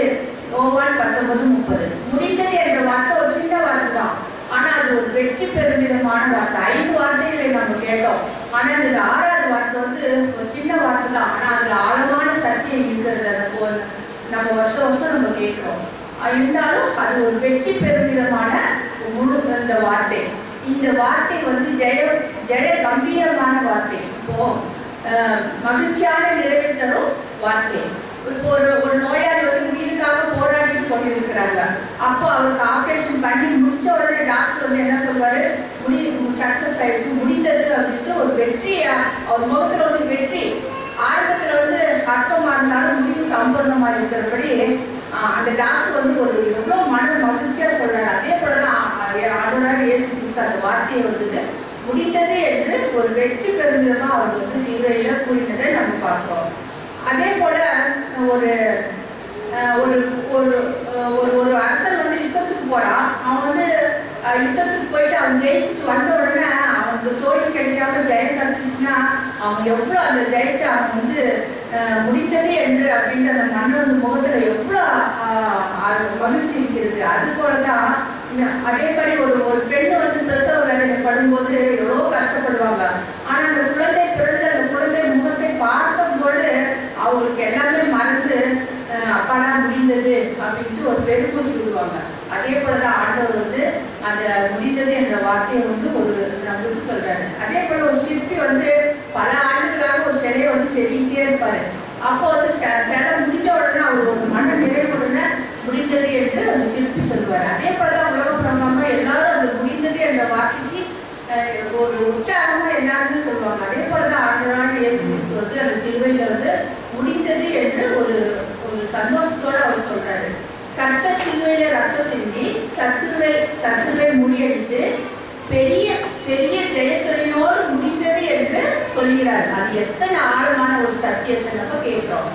தாவீது என்ன சொல்றாரு, கர்த்தர் எனக்காக யாரும் செய்து முடிப்பார் அப்படின்னு சங்கீதம் 138:8 நம்ம பார்க்கிறோம். ஆனால் முடிந்தது என்ற வார்த்தைக்குள்ள எவ்வளவு ஆழமான ரகசியங்கள் உள்ளது அடங்கியிருக்கிறது. கிறிஸ்துவுக்கு நிகர் ஒருவரும் இல்லை. இந்த 6வது வார்த்தையை நம்ம சற்று கூர்ந்து கவனிக்கும் போது இது வந்து அவர் தன்னை பற்றிய வார்த்தை அல்ல, தன் கிரியைகளை பற்றிய வார்த்தை தான் இது அப்படின்னு சொல்றோம். 5வது வார்த்தை வந்து அவரோட தன்னை பற்றிய வார்த்தை. ஆனால் 6வது வார்த்தை வந்து அப்படி ஒரு வேலை இருந்திருக்குமானால் முடித்தேன் என்றுதான் சொல்லியிருப்பாரு. ஆனால் முடிந்தது என்று சொல்லியிருக்க மாட்டாரு. அதனாலதான் அது தோல்வியின் வார்த்தை. அப்படி முடித்தேன் என்று சொல்லியிருந்தா அது ஒரு தோல்வியின் வார்த்தையாக இருந்திருக்கும். ஆனால் முடிந்தது என்று சொன்னது வந்து ஒரு வெற்றி வார்த்தையாக இருந்தது என்று நாம் பார்க்கிறோம். ஆனால் மீட்பின் கிரியை நிறைவேற்றி முடிந்தது, சாத்தானின் கிரியைகள் எல்லாம் வெற்றி பெற்று முடிந்தது என்று ஜெய கம்பீரமான சொல்லை தான் அவர் வந்து அந்த சிலுவையில சொன்னாரு. ஆனால் தேவனுடைய பிள்ளைகளும் எந்த சோதனைகள் வந்தாலும் முடித்தேன் என்றுதான் சொல்லுவாங்க, முடிந்தது என்று சொல்ல மாட்டார்கள். அதே போலதான் D.L. மோடி என்ற ஒரு பக்தன் ஒரு முறை என்ன சொல்றாருன்னா, ஒரு நாள் நான் மரணம் அடைந்தேன் என்று நீங்கள் எல்லாம் கேள்விப்படுவீர்கள், ஆனால் நான் முடித்தேன் என்பதை நம்பாதீர்கள். நான் புதிதும் ஜீவனும் உள்ள மகிமையின் சரீரத்தோடு மிக மகிழ்ச்சியாக கிறிஸ்துவோடு ஜீவித்துக் கொண்டிருப்பேன் என்று அவர் சொல்றாரு. அதை நம்ம பார்க்கிறோம். அதனால் தேவனுடைய பிள்ளைகள் ஒருபோதும் முடிந்து போகிறவர்கள் அல்ல. நாம் பூமியிலே நம்மேல் வைத்த நோக்கத்தை நிறைவேற்றி முடிக்கிறோம் என்பதை ஓட்டத்தை தான் ஜெயத்தோடு ஓடி நம்ம முடிக்கிறோம். நமக்கோ முடிவு ஏற்படுவதில்லை. நமக்கு நம்ம வந்து கிறிஸ்தவர்களாக நம்மளுக்கு ஒரு பரலோக ராஜ்யம் இருக்குது, இந்த உலகத்தோட ராஜ்யம் நம்மளுக்கு முடித்து போகிறது இல்லை அப்படின்னு நம்ம ஒவ்வொருத்தரும் தெரிஞ்சுக்கிறோம். ஆனால் கர்த்தர் வந்து நித்திய ஜீவனை கொடுத்து இருக்கிறார். இயேசு கிறிஸ்து முடிந்தது என்று சொன்னதின் கருத்து வந்து ஒரு பெரிய சமுத்திரம் போனது அப்படின்னு நம்ம பார்க்கிறோம். அதுல முதலாவது வந்து சிலுவை பாடுகளை பற்றிய எல்லா தீர்க்க தரிசனங்களும் நிறைவேற்றி முடித்தது அப்படின்னு பார்க்கிறோம். 5வது வார்த்தையை அவர் பேசும்போது வேத வாக்கியம் நிறைவேறத்தக்க தாகமாய் இருக்கிறேன் என்று கூறினார் 5வது வார்த்தையில. ஆனால் அது கசப்பு கலந்த மயக்கம் தரும் காடியை குடிக்க அவர் மறுத்துவிட்டார். அவர் பிறப்பிலிருந்து இதுவரை எத்தனை தீர்க்க தரிசனங்கள் நிறைவேற்றி முடித்திருக்கின்றன. அவர் ஸ்திரீயை வித்தாயிருப்பார் என்பது நிறைவேற்றி முடிந்தது. ஆதியாகமம் 3:15, கலாத்தியர் 4:4 படிக்கும். கன்னியின் வயிற்றில் பிறப்பார் என்று நிறைவேற்றி முடிந்தது. ஏசாயா 7:14, பெத்லெகேமில் யூதாவில் தோன்றுவார் என்ற வேத வசனம் நிறைவேற்றி முடிந்தது. அவர் தாவீதின் பெயராய் இருப்பார், அவர் பிறக்கும் முன்னே பெயரிடப்படுவார் என்று மத்தேயு 1:21, ஏசாயா 49:1, மத்தேயு 1:21 யூதா கோத்திரத்து சிங்கமாய் இருப்பார் என்று நம்ம பார்க்கிறோம். இந்த வசனத்துல அதிகமா எவ்வளோ வசனங்கள்லாம் இருக்குது. இருந்தாலும் அதையெல்லாம் நம்ம வந்து ஒவ்வொரு நாளும் அதை நம்ம படிக்கும் போது நம்மளுக்கு ஆழமான சத்தியங்கள் வந்து நம்மளுக்கு தெளிவா நம்ம ஆவிக்குரிய கண்களை நம்ம பார்க்கும்போது ஒவ்வொரு சத்தியமும் நம்மளுக்கு வந்து நம்ம சிந்தனையை தூண்டுறதாக இருக்கிறது. இந்த பூமியில வந்து அவர் எல்லா அவர் செய்யும்படி அவர் பிதா என்ன சொன்னாரோ அதையெல்லாம் அவர் செய்து முடிக்கிறதுக்காக தான் அவர் வந்து இந்த பூமியில வந்து அவர் எல்லா காரியங்களையும் சிலுவையில செய்து முடித்தார் என்பதை நம்ம பார்க்கிறோம். ஆனால் வந்து யோவான் 7:4 என்ன பண்ணிருக்காங்க, யோவான் 7:4 நீர் எனக்கு நியமித்த நற்கிரியை செய்து முடித்தேன் என்று அவர் தெரிவிக்கிறார். பழைய ஏற்பாடு வந்து முடிவு பெறவில்லை. அது வரப்போகிற மேசியாவை பற்றி ஒரு கேள்விக்குறியோட காணப்பட்டது.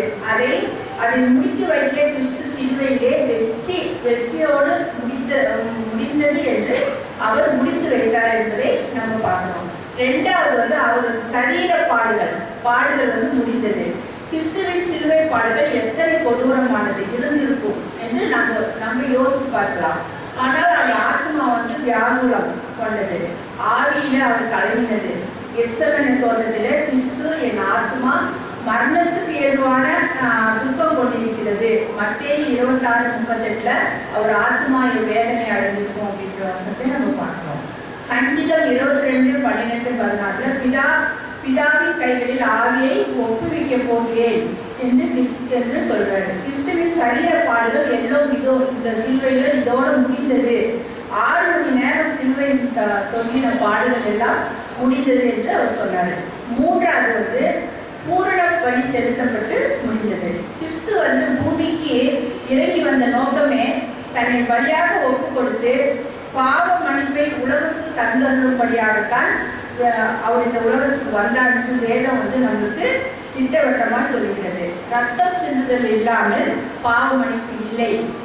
பழைய ஏற்பாட்டில் எண்ணற்ற ஆடுகள், காளைகள், புறாக்கள் பாவ மன்னிப்புக்காக பலி செலுத்தப்பட்டன. ஆபேல் ஆட்டுக்குட்டியை தேவனுக்கு காணிக்கையாக பலி கொடுத்தார்னு நம்ம பார்க்கிறோம். ஆபிரகாம் மகனுக்காக ஆட்டுக்கடாவையே பலி செலுத்தினார்னு நம்ம பார்க்கிறோம். சாலமோனின் தேவாலயத்துல எண்ணற்ற பலிகள் அனுதினமும் செலுத்தப்பட்டு இரத்த ஆறுகளாக ஓடிக்கொண்டிருந்ததை நம்ம பார்க்கிறோம். ஆனால் கர்த்தரோ என்றென்றைக்குமே ஒரே பலியை செலுத்த அவர் சித்தம் பண்ணதுனால அதற்காக தன்னையே அவர் பலியாக ஒப்பு கொடுத்தார். அதற்காகத்தான் அவர் தெரிந்து கொண்ட பலிபீடம் கல்வாரி சிலுவை ஆகும். பழைய ஏற்பாட்டில் பலிகள் முடிவடைந்தது என்பதை வெளிப்படுத்தும்படி தேவாலயத்தின் திருசிலை 2ஆக பிரிந்தது என்பதை நம்ம பார்க்கிறோம். இயேசு அதில் நிரந்தரமாக பலியானார். உங்களுக்கும் எனக்குமாக அவர் மீட்பின் கிரியையை செய்து முடித்தார் என்று நம்ம பார்க்கிறோம். 4வது சாத்தானின் மேல் ஜெயம் பெற்று முடிந்தது என்பதை நம்ம பார்க்கிறோம். கிறிஸ்து தன் மரணத்தின் அதிபதியான சாத்தானை ஜெயித்தார். மரணத்தை ஜெயமாகவே அவர் விழுங்கினார். பிசாசுடைய கிரியைகளை அழிக்கும்படிக்கு அவர் தேவனுடைய குமாரனுக்கு வெளிப்பட்டார். 1 யோவான் 2:8 சிலுவையிலே சாத்தானின் வல்லமையை அழித்து முடித்தார் என்று நம்ம பார்க்கிறோம். ஆதி பெற்றோர் கீழ்ப்படியாத நாள் பழத்தை புசித்தபடியால் சாத்தான் அவர்களை மேற்கொண்டார். மரணமும் சாபமும் உலகத்துல பிரவேசித்தன. பாவத்தின் சம்பளம் மரணம் என்று கட்டளை உரித்தது. ரோமர் 6:23 பார்க்கிறோம். எபிரேயர் 2:14-15 ஜெயத்தின் கிரியின் மேல் வெற்றி முழக்கமிட்ட வார்த்தையே முடிந்தது என்று நம்ம பார்க்கிறோம். பழைய ஏற்பாட்டில் தாவீது எதிர்பார்ப்போடு கர்த்தர் எனக்காக யாவும் செய்து முடிப்பார் என்று சொன்னார். ஆனால் ஆண்டவராக இயேசு கிறிஸ்து அப்படி சொல்ல முடிந்தது என்றுதான் சொன்னார். ஆனால் தாவீது கர்த்தர் எனக்காக யாவும் செய்து முடிப்பார் என்று சொன்னார். சங்கீதம் 138:8 நம்ம பார்க்கிறோம். ஆனால் புதிய ஏற்பாட்டில் நிற்கும் நாம் துதியோடும் ஸ்தோத்திரத்தோடும் கர்த்தர் எனக்காக யாவும் செய்து முடித்தார் என்று கூறி ஆனந்த கீதமாக நம்ம ஒவ்வொரு நாளும் பாடிக்கிறோம். இது நம்ம 4 இந்த முடிந்தது என்ற வார்த்தையில் 4 இதை பார்த்தோம். என்னன்னா, முதலாவது சிலுவை பாடுகளை பற்றி எல்லா தீர்க்க தரிசனங்களும் நிறைவேற்றி முடிந்தது என்பதை நம்ம பார்த்தோம். 2வது அவரது சரீர பாடுகள் முடிந்தது என்பதை பார்த்தோம். 3வது பூரண பலி செலுத்தப்பட்டு முடிந்ததை பார்த்தோம். 4வது சாத்தானின் ஜெயம் பெற்றது முடிந்தது என்று பார்த்தோம். இந்த 4 முடிந்தது என்ற வார்த்தைக்கு இந்த 4 பற்றி நம்ம இந்த வசனங்கள் எல்லாம் நம்ம இன்னைக்கு பார்த்தோம். இந்த வசனங்கள் மூலியமாக நம்ம ஆண்டவர் ஒவ்வொரு நாளும் நம்ம கூட பேசி அதற்காக நம்ம ஆண்டவருக்காக நம்ம செலவழித்து இருப்போமாக. இந்த வார்த்தையை கொடுத்த ஆண்டவருக்காக நான் நன்றி சொல்கிறேன். ஜெபிப்போம்.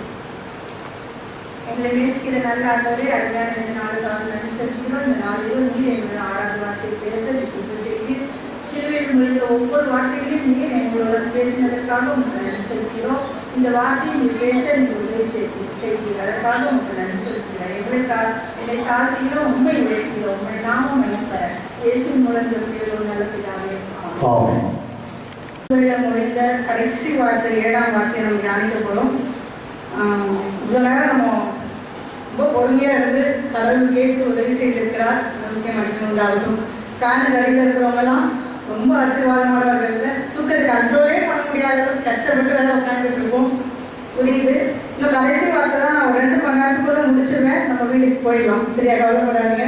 இயேசு கிறிஸ்து சிலுவையில் முடிந்த கடைசி வார்த்தை, இறுதி வார்த்தை நம்ம இப்போ படிக்க கேட்ட வேத பாடம் லூக்கா 23ஆம் அதிகாரம் வசனங்கள் 46-4 இருந்து நம்ம அதை பார்த்தோம்.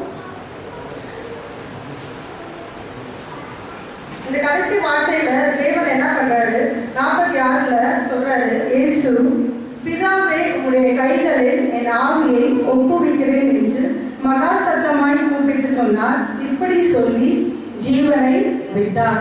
வசனம் ரொம்ப தெளிவா சொல்லுது. இந்த இடத்துல அவர் என்ன பண்றாரு, மற்ற வார்த்தைகள் அவர் எப்படி பேசினாரு தெரியல, சத்தமா பேசினாரா கம்மியா பேசினாரா எந்த வால்யூம்ல இருந்துச்சுன்னு தெரியல. ஆனா இங்க வேதம் தெளிவா சொல்லுகிறது. அவர் எப்படி சொல்றாரா, இந்த கடைசி வார்த்தையை மகா சத்தமா வாயை திறந்து சொல்லுங்களேன். ஏசப்பா மறிச்சிட்டாருன்ற கவலையில எல்லாம் சோகமா இருக்க தேவையில்லை.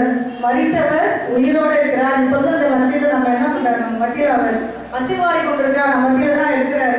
நம்ம இங்க தியானிக்கும் போது அது எல்லாத்தையும் அவர் பார்த்து கொண்டுதான் இருக்கார். நம்ம மத்தியில தான் இருக்கிறார். அதனால மறித்த தேவன் மறித்தவரா இல்லையா, அவர் 3ஆம் நாள் உயிரோடு எழுந்து இப்ப நம்ம மத்தியில இருக்கிற தேவனா இருக்கிறார்.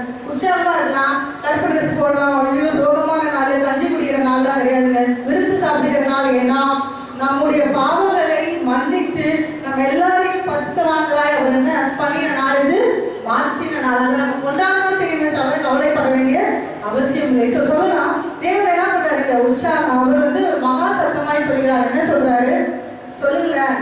வாயை மூடிட்டு உதடெல்லாம் ஒட்டி போயிருக்கு. 6 வார்த்தைகள் அப்படியே கேட்டுட்டோம். கொஞ்சம் திறந்தா நல்லா இருக்கும்ல, நமக்கு ஒரு எக்ஸசைஸ் மாதிரி இருக்கும். சொல்லுங்க என்ன சொல்றாரு, 7ஆம் வார்த்தை எழுத்துல பார்த்து சொல்லுங்க.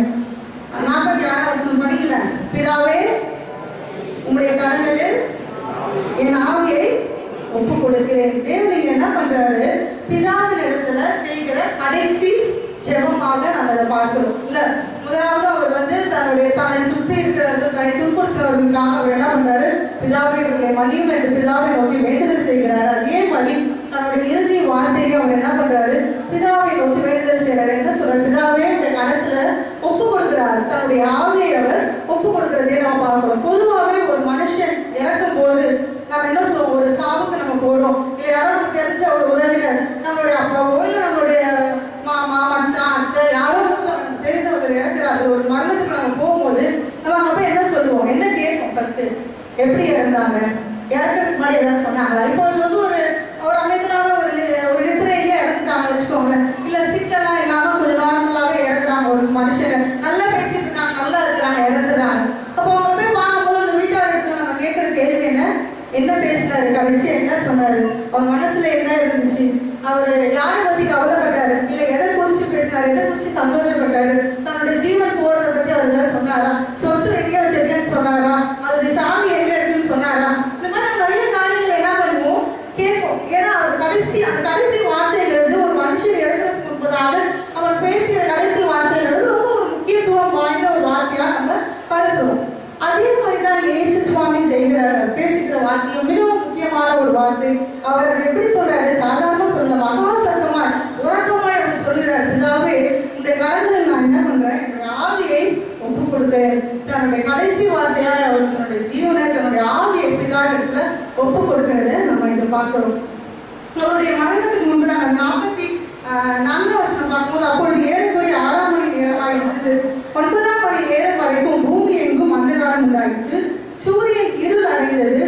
தேவாலயத்தின் திரைச்சீலை நடுவில் 2ஆக கிழிந்தது. தேவாலயத்தின் திரைச்சீலை என்ன ஆகுது, கிழிக்கப்படும். போன வாரம் செய்தியிலே நம்ம பார்த்தோம்ல, அந்த தேவாலயத்துல என்னென்ன நிறைய இடங்கள் இருக்கு. பரிசுத்த ஸ்தலம், மகா பரிசுத்த ஸ்தலம். பாவியான மனுஷன் என்ன பண்ண முடியாது, கரெக்டா மகா பரிசுத்த ஸ்தலத்திற்குள்ளாக போக முடியாது. அங்க போகக்கூடிய ஒரே ஆள் யாரு சொல்லுங்களேன், யார் சத்தம் சொல்லுங்க. ஆமா, பிரதான ஆசிரியர் மாத்திரம். அதுவும் டெய்லி போயிட்டு வர முடியுமா? இப்ப நம்ம நினைச்சா இந்த பக்கம் ஒரு சர்ச்சுக்குள்ள வந்து உட்காந்து ஜாப் பண்ணிட்டு போகலாம். அந்த காலத்துல எல்லாம் அப்படி கிடையாது. பிரதான ஆசிரியர் ஆலயத்திற்கு போய் அவர் என்ன பண்ணுவாரு, ஜனங்களுடைய பாவத்திற்காக பலியாக ஏறெடுப்பாரு கடவுளுடைய சந்ததியில. அப்போ அவர் எப்படி போவாரு, மகாபரிசுத்தமாய் அவர் போகணும். இல்லைன்னா அவங்க கதை க்ளோஸ், உள்ளேயே க்ளோஸ் பண்ணி வெளியே வந்து பாடியை மட்டும்தான் எடுக்க முடியும். இதெல்லாம் நம்ம போன வாரத்தில் நம்ம தியானிச்சோம் அந்த காரியங்கள் எல்லாம். ஸோ இதெல்லாம் நமக்கு தெரிந்த ஒன்றுதான். இந்த இடத்துல தான் இந்த திரைசிலை என்பது காணப்படும். ஏன்னா பாவமான மனுஷன் மகா பரிசுத்த ஸ்தலத்திற்கு முன்பாக என்ன பண்ண முடியாது, நுழைய முடியாது. இயேசு கிறிஸ்து என்ன பண்றாரு, தன்னுடைய மரணத்தின் மூலியமாய் அந்த பார்ட்டிஷனை அவருக்கும் பாவியான மனுஷனுக்கும் கூட நடுவில் இருக்கிற அந்த பார்ட்டிஷன் என்ன பண்றாரு, பிடி தெரிகிறாரு. இனிமே தேவையில்லப்பா, எந்த ஆடும் தேவையில்லை, நான் உனக்காக என்ன பண்றேன், ஆட்டுக்குட்டியாய் மாறிடு, என்னோட ஜீவனை நான் உனக்காக தரேன். எனக்கு நான் வந்து உன்னுடைய பாவத்தை எல்லாத்தையும் நான் சுமந்துடுறேன். 4ஆம் வசனத்தை பாருங்க, பேசுறாங்க, என் தேவனை என்னை கைவிட்டு. பிதாவுடைய கனெக்ஷன் கூட அவருக்கு கட் ஆயிடுச்சு. ஏன்னா உலக மனுஷனுடைய அத்தனை பாவங்களும் அவர் மேல என்ன பண்ணாச்சு, சுமந்து தீர்த்ததுனால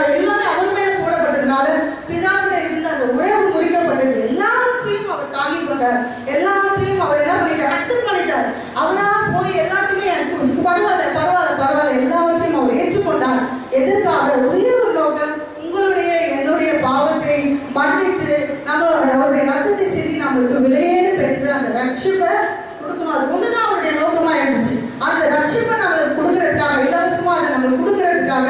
எந்த ஒரு கடவுளுக்கும் நம்மளுக்கும் எந்த ஒரு பிளாக்கோ ஒரு பிரிவினையோ இல்லை ஒரு தடையோ ஒரு ஹிண்ட்ரன்ஸ் இருக்கக்கூடாது. நீங்களும் நானும் டைரக்டா கடவுளை நோக்கி பார்க்கணுன்றதுக்காக அவர் எல்லாவற்றையும் ஏற்றுக்கொண்டு தன்னுடைய ஜீவனை கொடுத்து அந்த திரை சிலை என்ன ஆகுது, கிழிக்கப்படுது. இனிமே நம்ம என்ன பண்றோம், இப்ப ஜாலியாக உட்காந்துட்டு எவ்வளவு தப்பு செஞ்சாலும் ஆலயத்துல துணிச்சலா உட்காந்து அதே வாயால குத்திக்கிறோம், அதே வாயால ஜோம் பண்றோம், அடுத்த நாள் போய் அதே வாயால பாவத்தையும் செய்யறோம், அதே கையால பாவத்தையும் செய்யறோம். கடவுள் இதெல்லாம் பார்த்துட்டே தான் இருக்கிறாரு இல்ல, அவர் சும்மா இருக்கிறது தேவையில்லாத நம்ம எல்லாரும். நீ பாதாளத்துல போய் படுக்க போட்டாலும் நான் என்ன பண்றேன்னு சொல்றாரு, என் கண்கள் மேல நோக்கமா எஸ்கேப் ஆகவே முடியாது. நம்ம எல்லாவற்றையும் பார்த்துருக்கிற தேவன் அதற்குரிய கணக்கை நாம என்ன பண்ணணும், கடவுள் கண்டிப்பா ஒப்பு கொடுக்கணும். ஸோ இங்க தேவன் செய்கிற காரியம் என்ன, அவர் பேசுகிற அந்த 7ஆம் வார்த்தையில பிதாவே உங்கள் கைகளில் என் ஆவியை ஒப்புவிக்கிறேன். நம்ம வேதத்துல பார்க்கும்போது யோவான் 10ஆம் அதிகாரம் ஒரு வருஷத்தை மட்டும் நம்ம வாசிக்கலாம்.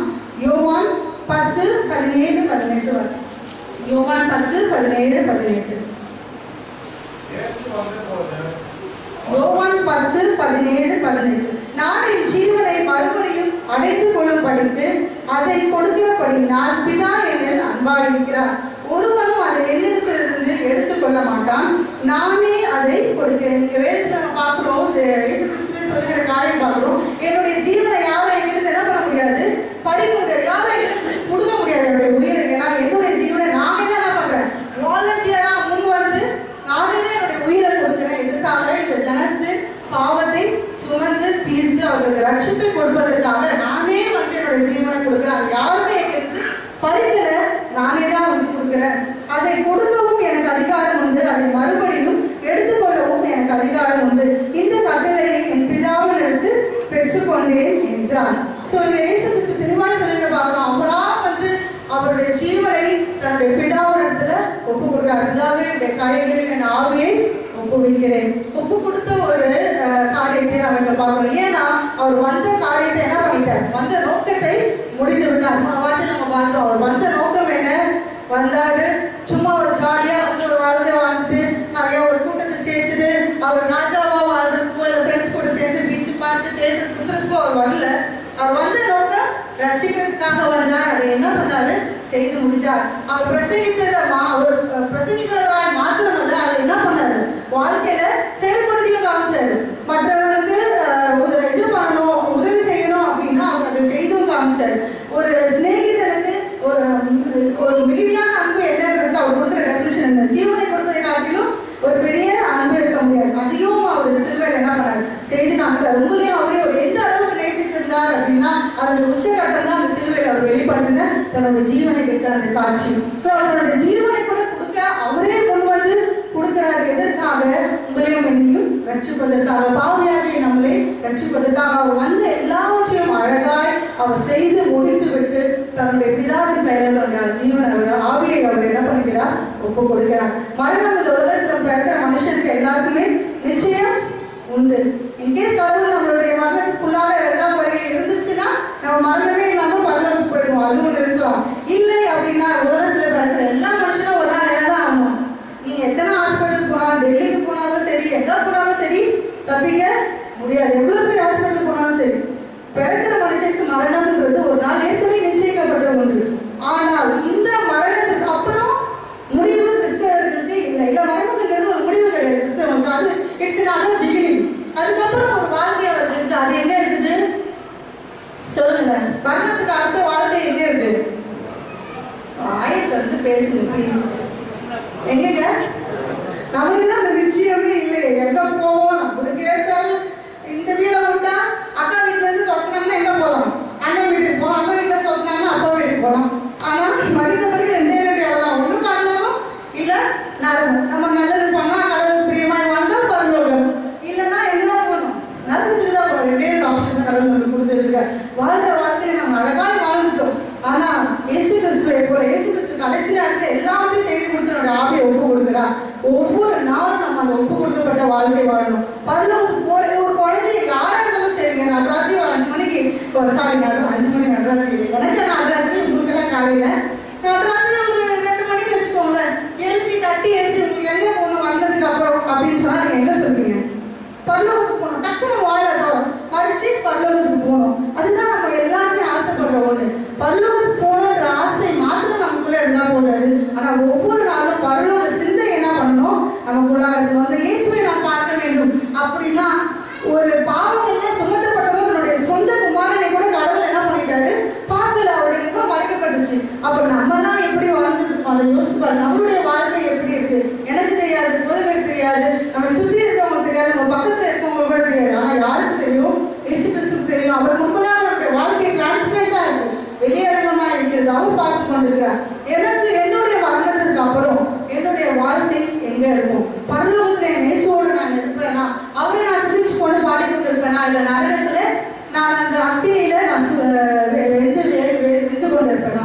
அந்த சாய்ஸ் கடவுள் நம்ம கையில கொடுத்துருக்காரு. நம்மளுடைய வாழ்க்கையில நம்ம இப்ப வாழ்கிற வாழ்க்கையில நம்ம மிகுந்த தெளிவுள்ளவர்களாய் பரலோக சிந்தை உள்ளவர்களாய் வாழணும். இந்த யூதர்கள் எப்பொழுதுமே இந்த யூத ஸ்திரீகள் வந்து தங்களுக்கு பிறந்த உடனே குழந்தைக்கு சொல்லிக் கொடுக்குறாங்க. இதே வசனத்தை சங்கீதக்காரன் நம்ம சொல்றதை பார்க்கிறோம். சங்கீதத்திலேயே நம்ம 31:5 பார்க்கிறோம். இதே வசனம் சங்கீதக்காரன் சொல்கிறார், அவங்க பிதாவே பத்திரம் இருக்காது, உங்களுடைய கையிலே நானே ஒப்பு கொடுக்கிறேன். ஒவ்வொரு யூதர்களுமே எப்பொழுதுமே செய்கிற ஒரு வேண்டுதலாக இருந்துச்சு. இரவு நேரம் அவர்கள் தூங்குறதுக்கு முன்பதாக பண்ணுகிற ஒரு ஜெபமாக இந்த வார்த்தை இருந்திருந்தது. அதே மாதிரி நாமளும் இந்த வார்த்தையை ஒவ்வொரு நாளும் சொல்லி ஜெயிப்போம். ஏசப்பா பிதாவே உங்களுடைய கருத்துல நான் என் ஆவியை ஒப்புக்கிறேன். என்னுடைய ஆவி இந்த நம்ம கர்த்தர் கொடுத்த இந்த உயிர் எங்கதான் போகணும்? மனுஷனுடைய உடம்பு மண்ணுக்கு போயிடலாம். என்ன அலங்காரம் பண்ணாலும், என்ன நாட்டம் பண்ணாலும், என்ன பூசி தேய்ச்சாலும் கடைசியில் என்னதான் அவங்களுக்கு குழு வந்து எல்லாத்தையும் குடிக்க எடுக்கலாம் போட்டு கடைசியில் அந்த சரீரம் மண்ணுக்கு போகலாம் போய் என்னடா இப்படியே வச்சிருக்காங்க. இதுதான் உண்மை இல்லை, இதுதான் வந்து நடக்க போய் எல்லாருக்கும் நடக்க போற ஒரு விஷயம். நம்மளுடைய சரீரம் மண்ணுக்கு தான் போக போகுது. மண்ணுக்கு போனோம்னா அது அழுகுதான் போகிறது. இதற்கு இந்த சரீரத்துக்கு நாம எடுக்கிற அந்த எஃபர்ட் எல்லாம் விட்டுட்டு நம்மளுடைய எஃபர்ட் எதுக்கு இருக்கணும்? பரலோகத்துக்கு நான் சேரணும், என்னுடைய தேவன் அண்டையில நான் சேரணும், என்னுடைய பிதாவை நான் போய் பார்க்கணும், என்னுடைய இயேசு கிறிஸ்துவை முகமுகமாய் நான் தரிசிக்கணும்ன்ற அந்த ஒரே சிந்தை உள்ளவர்களாய் பரலோக சிந்தை உள்ளவர்களாய் ஒவ்வொரு நாளும் நம்முடைய வாழ்க்கை ஒப்பு கொடுக்கப்பட்ட ஒரு வாழ்க்கையாய் நம்ம வாழ வேண்டும். அதுதான் நம்ம அந்த வாழ்க்கையை நமக்கு சொல்லிக் கொடுக்குது. ஒவ்வொரு நாளும் ஒப்பு கொடுத்து நம்ம வாழும்போது 1 தீமோத்தேயு 1:12 பவுல் சொல்கிற காரியத்தை நம்ம பார்க்கிறோம். 1 தீமோத்தேயு 1:12 வாசிங்க. 1 தீமோத்தேயு 1:12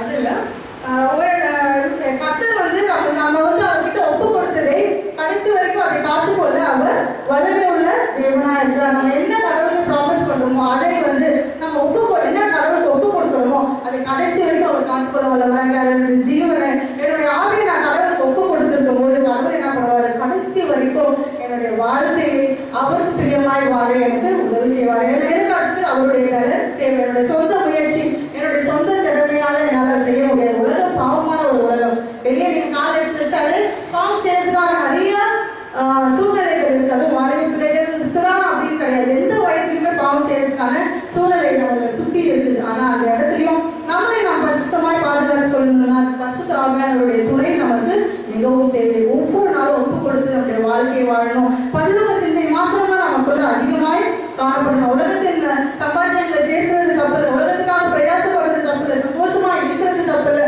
ஃபேமிலியா வெளியே போறது வரது எதுவுமே தப்பில்லை. ஆனால் அதற்கும் மேலாக மரணத்துக்கு பின் இருக்கிற ஒரு வாழ்க்கைக்கும் நம்ம இங்கேயே என்ன பண்ணணும்? ஆயத்தப்படணும். எப்படி நம்ம பிள்ளைகளுக்கு நம்மளுக்கு அப்புறம் அவங்க கஷ்டப்படக்கூடாதுன்னு சொத்து சேர்த்து வைக்கிறோமோ, நம்மளுக்கு அப்புறம் அவங்களுக்கு தொல்லை இருக்கக்கூடாதுன்னு சொந்த வீடு கட்டி வைக்கிறோமோ, அதே மாதிரி என்னுடைய ஜீவன் மறைத்ததுக்கு அப்புறம் நரகத்துல வேதனை படக்கூடாது என்பதற்காக நான் இப்பொழுதே என்னுடைய வாழ்க்கையில ஒவ்வொரு நாளும் ஒப்பு கொடுக்கப்பட்ட ஒரு வாழ்க்கை, கிறிஸ்துவின் சிந்தை உள்ள ஒரு வாழ்க்கை, பரலோக சிந்தை உள்ள ஒரு வாழ்க்கை நம்ம வாழும்போது கடவுளுடைய வாழ்க்கையை ஆசீர்வதிப்பார். பவுல் சொல்கிற பார்க்க நல்ல போராட்டத்தை போராடி ஓட்டத்தை முடித்தே சொல்லுங்களேன் விசுவாசத்தை பார்த்துக்கொண்டேன். அப்படிப்பட்ட ஒரு கம்பீரமான ஒரு வாழ்க்கை நம்மளால சொல்ல முடியுமா? இப்போ கேட்டா இல்ல. நிறைய பேருடைய வாழ்க்கையில அது கஷ்டம் தான். கஷ்டமாய் வாழ்கிறதுன்றது ஈஸியான ஒரு காரியம் கிடையாது. அது ஒரு பெரிய ஒரு கஷ்டமான ஒரு காரியம் தான். ஆனால் முயற்சி பண்ணோம் அப்படின்னா கண்டிப்பா நம்மளால முடியும். நம்மளுக்கு முன்புதான் நிறைய பேர் என்ன பண்ணியிருக்காங்க, வாழ்வும் காட்டியிருக்கிறாங்க. வேதத்துல நிறைய பரிசுத்தவான்கள் இருக்கிறாங்க. நமக்கு முன் உதாரணமாய் அவர்களெல்லாம் எடுத்துக்கொள்ளுங்க. பாவையான மனுஷனை மாத்திரமே பார்த்துட்டு இருக்காங்க. மரணம் தானே, அது வரும்போது இந்த 2வது கல்யாணம் போல, 2வது வார்த்தையில நம்ம பார்த்த கல்யாணம் போல பேசி ஒப்புரவாய்க்கலாம் கடவுள் கிட்ட. இல்ல சாவுக்கு முன்னாடி எசப்பா என்னை மன்னிச்சு ஏற்றுக்கோன்னு சொல்லிக்கலாம். அதை கடைசி நாட்களோட மன்னிப்பாரு அப்படின்னு நம்ம நினைக்க வேண்டாம். மரணம் எப்ப வேணா வரலாம், இல்லை எப்போ வேணா வரலாம், எங்கே வேணா வரலாம், யாருக்கு வேணா வரலாம். ஸோ அதனால எதுவுமே நிச்சயம் இல்லாத ஒரு உலகத்தில் நம்ம வாழ்ந்து கொண்டிருக்கோம். எங்கே பார்த்தீங்கன்னா ஒரு 4 வருஷத்துக்கு முன்னாடி யோசிச்சிருப்போமா இந்த மாதிரி ஒரு கொள்ளை நோய் வரும், இப்படி மனுஷங்க வரிசையாக இறந்து போவாங்க இல்லை. ஆனால் இப்போ எத்தனையோ பேர் மறுத்து கொண்டிருக்கிறாங்க. இன்னைய வரைக்குமே என்னதான் வேக்சின் கொண்டு வரும், வேக்சின் போட்டுமே கொரோனா பாசிட்டிவ் ஆன பேர் எத்தனையோ பேர் இருக்கிறாங்க, மருத்துவர்களும் எத்தனையோ பேர் இருக்கிறாங்க. ஸோ இப்படி கூட ஒரு காலகட்டத்தில் கடைசி வருகை கடவுளுடைய செகண்ட் கமிங் வந்து 2ஆம் வருகை ரொம்ப சமீபமாக இருக்குது. இன்னும் கொஞ்ச நாள் நம்ம கடவுளை போய் சந்திக்க போகிறோம். இல்லை அது முன்பதாக நாம் மறிப்போமே ஆனாலும் கூட கடவுளை சந்திக்க நம்ம ஆயத்தமாக இருக்கிறோமா? ஒவ்வொரு நாளும் அதை யோசித்து கிறிஸ்துவ சிந்தையுள்ளவர்களாய் பரலோக சிந்தையுள்ளவர்களாய் கடவுள் ஒப்பு கொடுத்த ஒரு வாழ்க்கை வாழ்வோம். கடவுள் நம்மை ஆசீர்வதிப்பார். கண்களை மூடி ஜெபிக்கலாம். கிருபை இருக்கிற ஆண்டவரே, நாங்கள் இயேசுப்பா உடைய சத்தியத்தை கேட்க நீர் பேசின சிலுவையில் ஓடின 7ஆம் வார்த்தையை கேட்க எனக்கு தந்த பெரிய கிருபைக்காக நன்றி செலுத்துகிறோம். இயேசுப்பா இந்த ஆராதனை முழுதும் பிரச்சனைகளோடு இருந்து அதுக்காக நன்றி. நாங்கள் கேட்ட அநேக சத்தியங்கள் உண்டு சுவாமி. எனக்கு எத்தனையோ உங்களுடைய ஊழியக்காரர்கள் மூலியமாக நீர் எங்களோட பேசியிருக்கிறீர். அதை கேட்ட காரியங்களை நாங்கள் கேட்ட விதமாக இருந்து விடாதபடிக்கு இதோடு அதை நாங்கள் மறந்து விடாதபடிக்கு சுவாமி ஒவ்வொரு நாளும் பரிசுத்தமாய் நாங்கள் எங்களை பாதுகாத்துக் கொள்ள இயேசுவை போல ஒவ்வொரு நாளும் நாங்களும் ஒப்பு கொடுத்த ஒரு வாழ்க்கை வாழ எங்களுடைய ஆவி ஆத்மா சரீரம் எல்லாவற்றையும் உடைய பாதத்தில் ஒப்பு கொடுத்து பரிசுத்தமாய் ஒரு ஜீவியம் ஜீவிக்கு எங்கள் உதவி செய்ய எங்களுடைய மரணத்துக்கு இருப்பதாக நீர் எங்கள் வயிற்றுக்கு அந்த மகாபெரிய ஆசீர்வாதத்தை நாங்கள் பெற்றுக்கொள்ள உண்மை நாங்கள் முழுமையாய் தரிசிக்க உங்களுடைய நாமத்தை நாங்கள் அந்த துதித்து பிரஸ்தாபப்படுத்த நீங்க எங்களுக்கு சாக்கியத்தைக்காக இயேசுப்பா அப்பா புத்தகவே கூப்பிடத்தக்க புத்திர சுவிகாரம் நாவை கொடுத்த தேவன் எங்களை இயேசுப்பாவுடைய சிலுவை மரணத்தின் மூலியமா எங்களுடைய பாவங்கள் எல்லாவற்றையும் மறித்து இயேசுப்பா மன்னித்து எங்களை ரட்சிப்புக்குள்ளாக நீ வழிநடத்திருக்கிறீர். எங்களை ரட்சிக்கப்பட்டவர்களாய் நீ தெரிந்தெடுத்திருக்கிறீர். அதுக்காக உங்களுக்கு நன்றி. ஒவ்வொரு நாளும் இந்த உலகத்திலே நாங்கள் வாழ்ந்தாலும் இந்த உலகத்தின் பாவம் எங்களை அணுகாதபடிக்கு எங்களை பரிசுத்தமாய் நீ பாதுகாத்துக் கொள்ளுங்க. எல்லாவற்றோட அன்பின் கருத்துல பொறுப்பெடுத்துக் கொள்ளுங்க. நீ யார் முழுதும் இருக்கிற நல்ல பிதாவே.